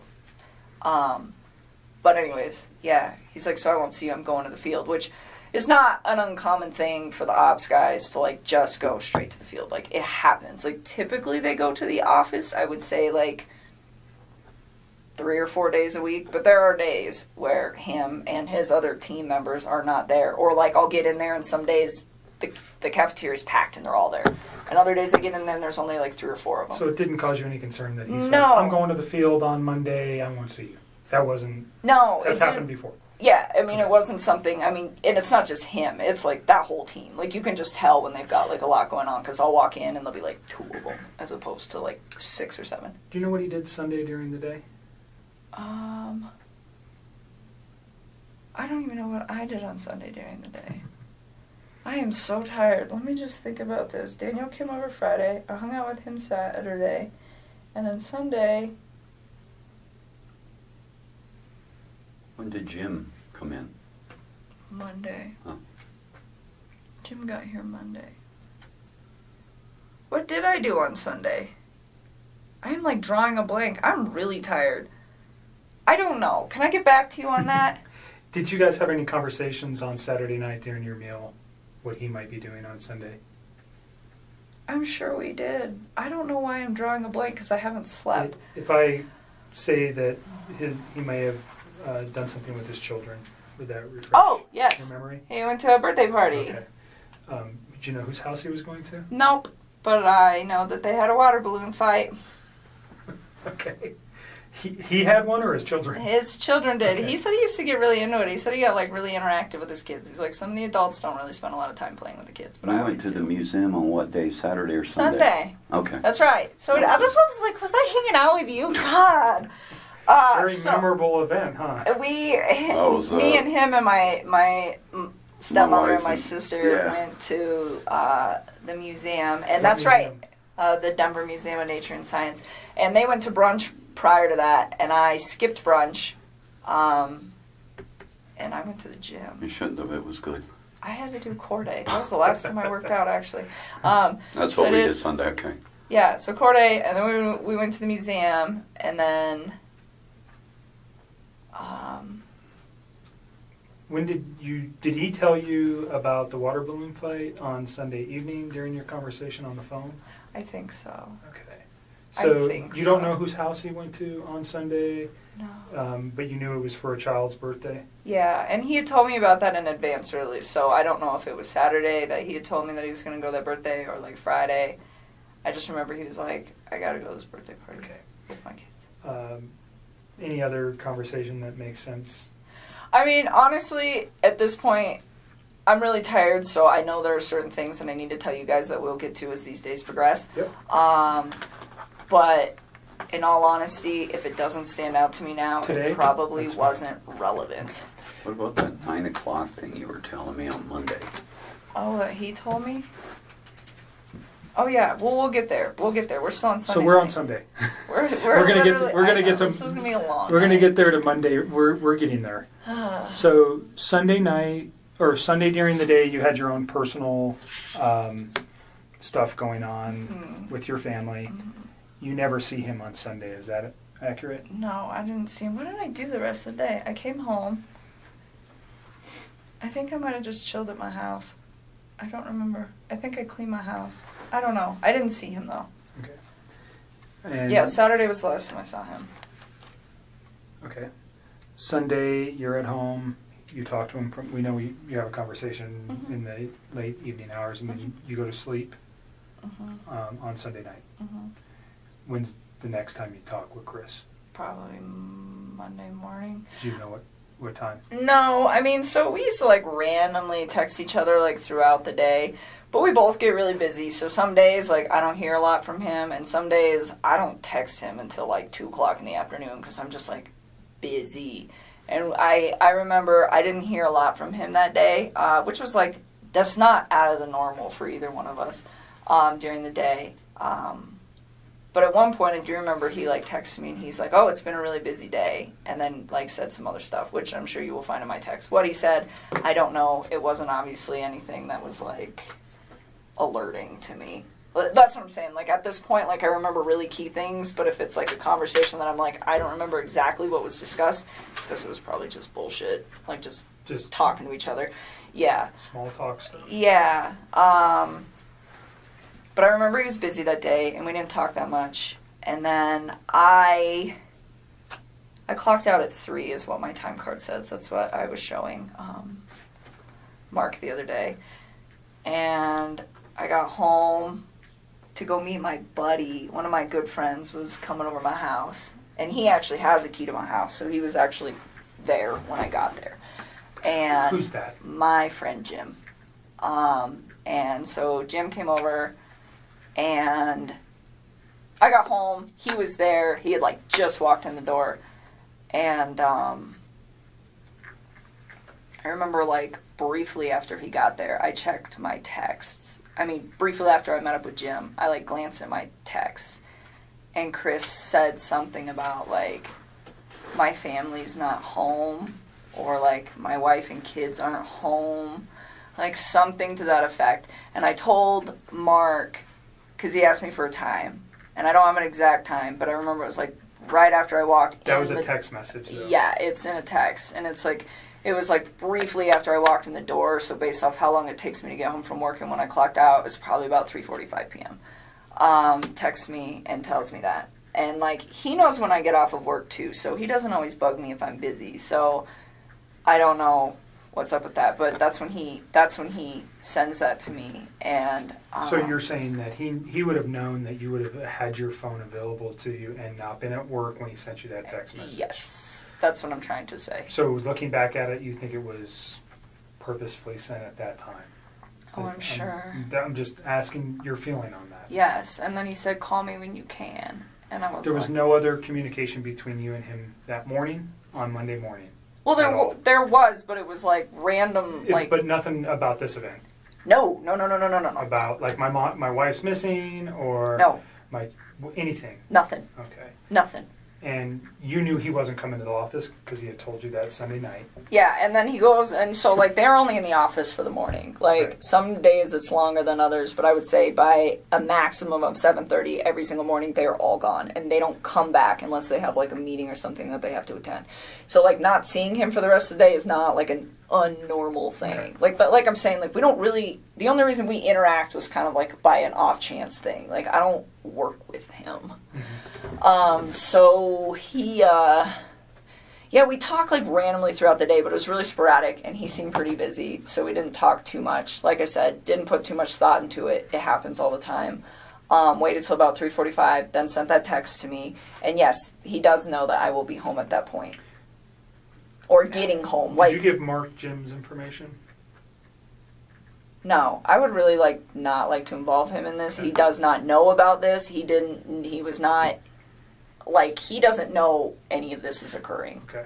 Like, I was literally so trying to... he knows, certainly through the media, that something's occurred. Yeah, he's with like out of Chris. town. He's probably has Okay. no idea. He doesn't know Okay. who Chris is. Like, he's not... I do not know. So he's just a friend of yours. Yes. Um, He does that not need was to be coming dragged to into your this. apartment and doesn't know anything about Chris. Does he know anything about No, Chris? Okay. nothing. Absolutely Yeah, not. we've known Jim for Yeah. years and years. You're not dating him or anything like that? No, It's just a he's friend. like one of my very good friends. Like, my dad knows him. He's a great guy. He works out of state a lot, so when he's in town, we hang out. But when he's in town and he's off of work, to save time, so I give him a key to my house, one, because I trust him and he's one of my best friends, and two, because sometimes he will just meet me there, because I'll be like, hey, I'm getting off of work, and then if I get stuck in traffic or something, he ends up like sitting outside of my apartment waiting for me to get off of work. So I'm like, here's a key, and like my dog loves him and stuff. So no, he's not So he's just a involved with family it. friend. Yes, I don't even The only want reason him I dragged asked, into this.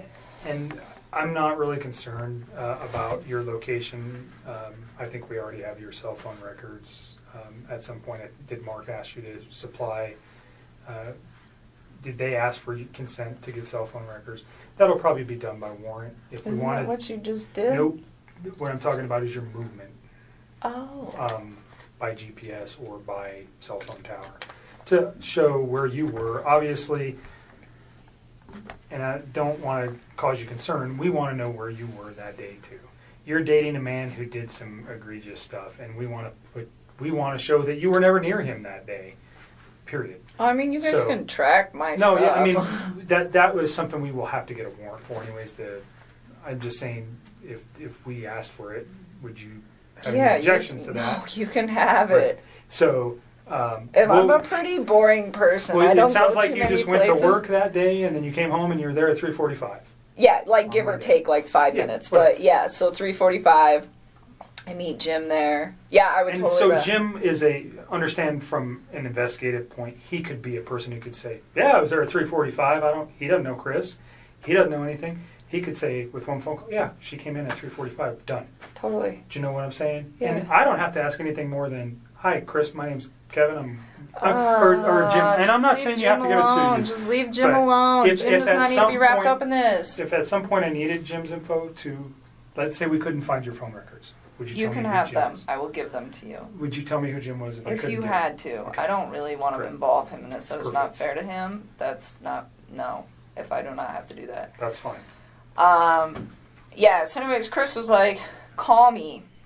And this is the 3:45 text. Yeah, he sent me like a few. I think there was 3 of them, and I don't remember what the other one said, but something about like, yeah, my family's gone, or I don't remember verbatim, but call me when you can, or call me when you have a chance, something to that effect.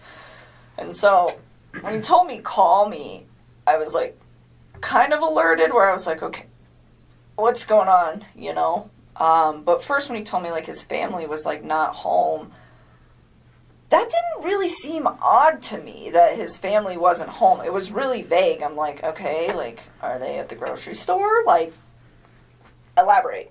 And so, you know, and then, but he says, call me like it's like an emergency, but then just says that they're not there. And so I'm like really like floored by that. Well, not like floored, but just kind of like, he says, call me, so I'm concerned. And then he's really vague, so I'm like, maybe he just wants to talk to me. I don't know. I think it took me a little while to like really process the severity of the situation, just because this is not something that you expect to see every day, and the way that he talked to me made me believe that this is not what was going on at all. Okay, so you make a phone call to him and you guys have a conversation. I did. I stepped outside. This is 3:45. Ish. I mean, well, like, I think I actually interacted with Jim for, like, probably a good 15 or 20 minutes. I mean, he's my guest. He's in my house. So I don't think I called him right away. But, like, I mean, I'm trying to balance the fact that I have my friend here, and then Chris is saying that something needs to be addressed. But to me, it didn't sound like an emergency. I mean, it's all the time. Like, people aren't home right now. You know, so it just... It wasn't like, oh my God, I have to take this call. It's an didn't register emergency. as being No, critical. no. I mean, it was the way he said it. And I was like, okay.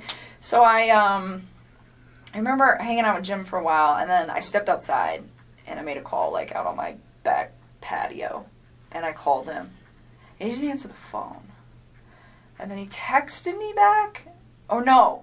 Did he answer the phone? I don't remember. I think he missed my call and then he called me back. Or he just answered. Either way, it was a very short talk to him where he was just like, I have to go. The cops are here. And I don't remember if he said that on the phone or over text. I That's don't okay. even, I'm so tired. That's fine. You don't But need either the way, different- like, it's the just cops, the context. yeah, I mean, you guys will figure it out. The cops are here. And I'm just like, all right. And then I remember we were we were texting, but I was like hanging out with my company, so it wasn't like a nonstop text. It was just kind of like I would check my phone every once in a while, and we would communicate with each other. And he was just saying like they weren't there, and that her friend Nikki was there, and that her friend Nikki had called the cops. And I'm like, why would this girl call the cops? And like, I honestly do not remember the order of operations on all of this, but I'm pretty sure the majority of our conversation that night until my friend Jim left the house, which was probably pretty late, I don't even know what time, like 9 or 10, was all via text. So you should have this via text. Like, Okay. I don't think we started talking again on the phone until, like, after my company left. And he was like, I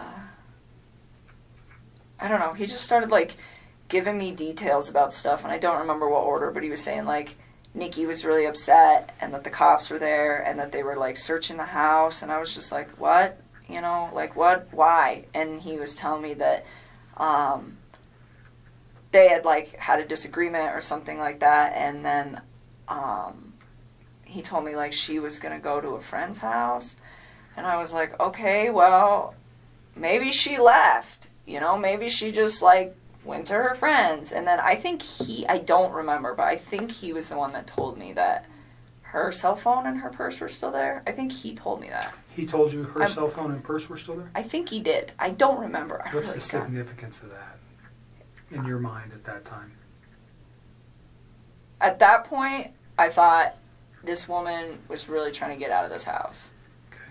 That's what I thought, because he said that they'd had a disagreement, and I was just like, okay, well, I mean, I leave my cell phone at home. When he said disagreement, what did he tell you what it was about, or? Not at that point. Not at that point. So, again, like, you guys are going to have to check these texts, because it's all, like, my brain feels like a mashed potato right now. But I remember him saying that, and I'm just thinking, like, well, maybe she was in a rush, you know? Like, maybe she was just like, I'm going to my friends. I'm leaving my cell phone here because I don't want you calling me. I don't want anyone else calling me. I mean, there are days where, like, when I'm outside of work, I will just shut my phone off. I just do it, and it's, like, my way of getting peace. So to me, that, I mean, like, it was weird that it wasn't even that weird to me that she left her phone just because I leave my phone, but it was weird to me that she left her purse. But knowing the fact that that girl was, like, always on her phone, then, yeah, I guess it is kind of odd. Like, she lived on her phone, I think, yeah. pretty much, is my understanding of her and a phone. So, I don't know if you knew that. I did. Until prior to the media stuff, or just from Chris. I did. So, did that strike you as odd? But you're thinking maybe she just left. I just thought she needed to, like, get away from the situation. I mean, that didn't seem that awkward to me, that a couple that is going through a separation would be like, I need to leave. I just need some space. Like, it didn't even, like, process. I was like, okay, like, give her some space, you know? And on that note, too, when he was in, we're going to jump back for just a sec because I had a thought. So when he was coming back from North Carolina, that was when he officially told me we're going to get a divorce and we're going to put the house up for sale. Like, he told me they were separating and they were, like, going to put the house up for sale, but they hadn't done it yet. And then when he got back from North Carolina, that was when he was like, it was like a sealed deal. Okay. And the reason that is of significance is because at some point over the weekend, I don't remember when, he told me that they were putting the house up. I don't know if it was they were putting it up on Monday, like the day they went missing, or if it was that they were calling the realtor to verify some stuff so they could put it up that week. Like, I don't quite remember. I just remember, like, the house was supposed to be, like, on the market, like, that week. Did he name a realtor ever? Yeah, he did, and I don't remember her name. It was a female. Okay. And I don't remember her name, like, That's at all. fine. I was trying to think of that for you guys not too long ago. So the company? Do you got the company name? No, he never gave me that. He, like, gave me her name, and it was the same name twice. He gave it to me once when he was in North Carolina, and then once the other time. Because I remember asking, I was like, who's that? Because he's like, I'm going to have her call so-and-so today and make sure everything's still good to go. And I was like, who's that? He's like, the realtor. I was like, oh. Or not today, but, like, if it ever comes Monday. to your mind, just... Yeah, I Give me a doubt voice it. That when was you such call. a... Yeah. I will try. I don't Lots of remember names. what it was. It's fine. It's not that critical. That person may come forward to us anyways, perhaps. So Don't worry about it. Let's go back to the phone calls on Monday afternoon. Yeah, so he's, like, texting me a lot of this information, and I'm starting to kind of freak out. And it's not like I'm freaked out like, oh, she got murdered. I mean, that is not what I thought. It's like, okay, like, the way I looked at this, like, apparently his wife had been gone since midday, was when she got, like, reported missing. I didn't know that. Like, the way I looked at this, it was, I got home from work just now. I mean, he didn't say that, but I interpreted, I just got home from work. And my family is not here. So when we're texting for, like, a few hours, like, the cop thing was kind of weird. But he's like, Nikki insisted they call the cops. Nikki insisted they call the cops. And I'm like, okay, you know, and I'm just trying to figure out, well, like, what role does this woman play in this situation? Like, is she... Did you know who she was? No, I don't know any of his people. Like, this has been pretty, like, tight wrap for a while, which is probably a really good thing. But anyways, I didn't know, like, who she was. And so, like, I started asking him. I was like, well, where do you think your wife is at? And he's like, I think she'll be back tonight. Like, I think she's, like, out with somebody. And he was telling me that they had a disagreement. So I was like, well, I remember telling him, I was like, you should make sure that you have a, wait a minute. No. So all that happened, and then it starts getting kind of laid out. And I remember we talked for text for a while, and part of this conversation, and then it moved to the phone. And I remember telling him, because he was like, I think she'll just be back tomorrow. I think she's just going to be gone for the night, like, with a friend, you know? And Did like, he name the friend?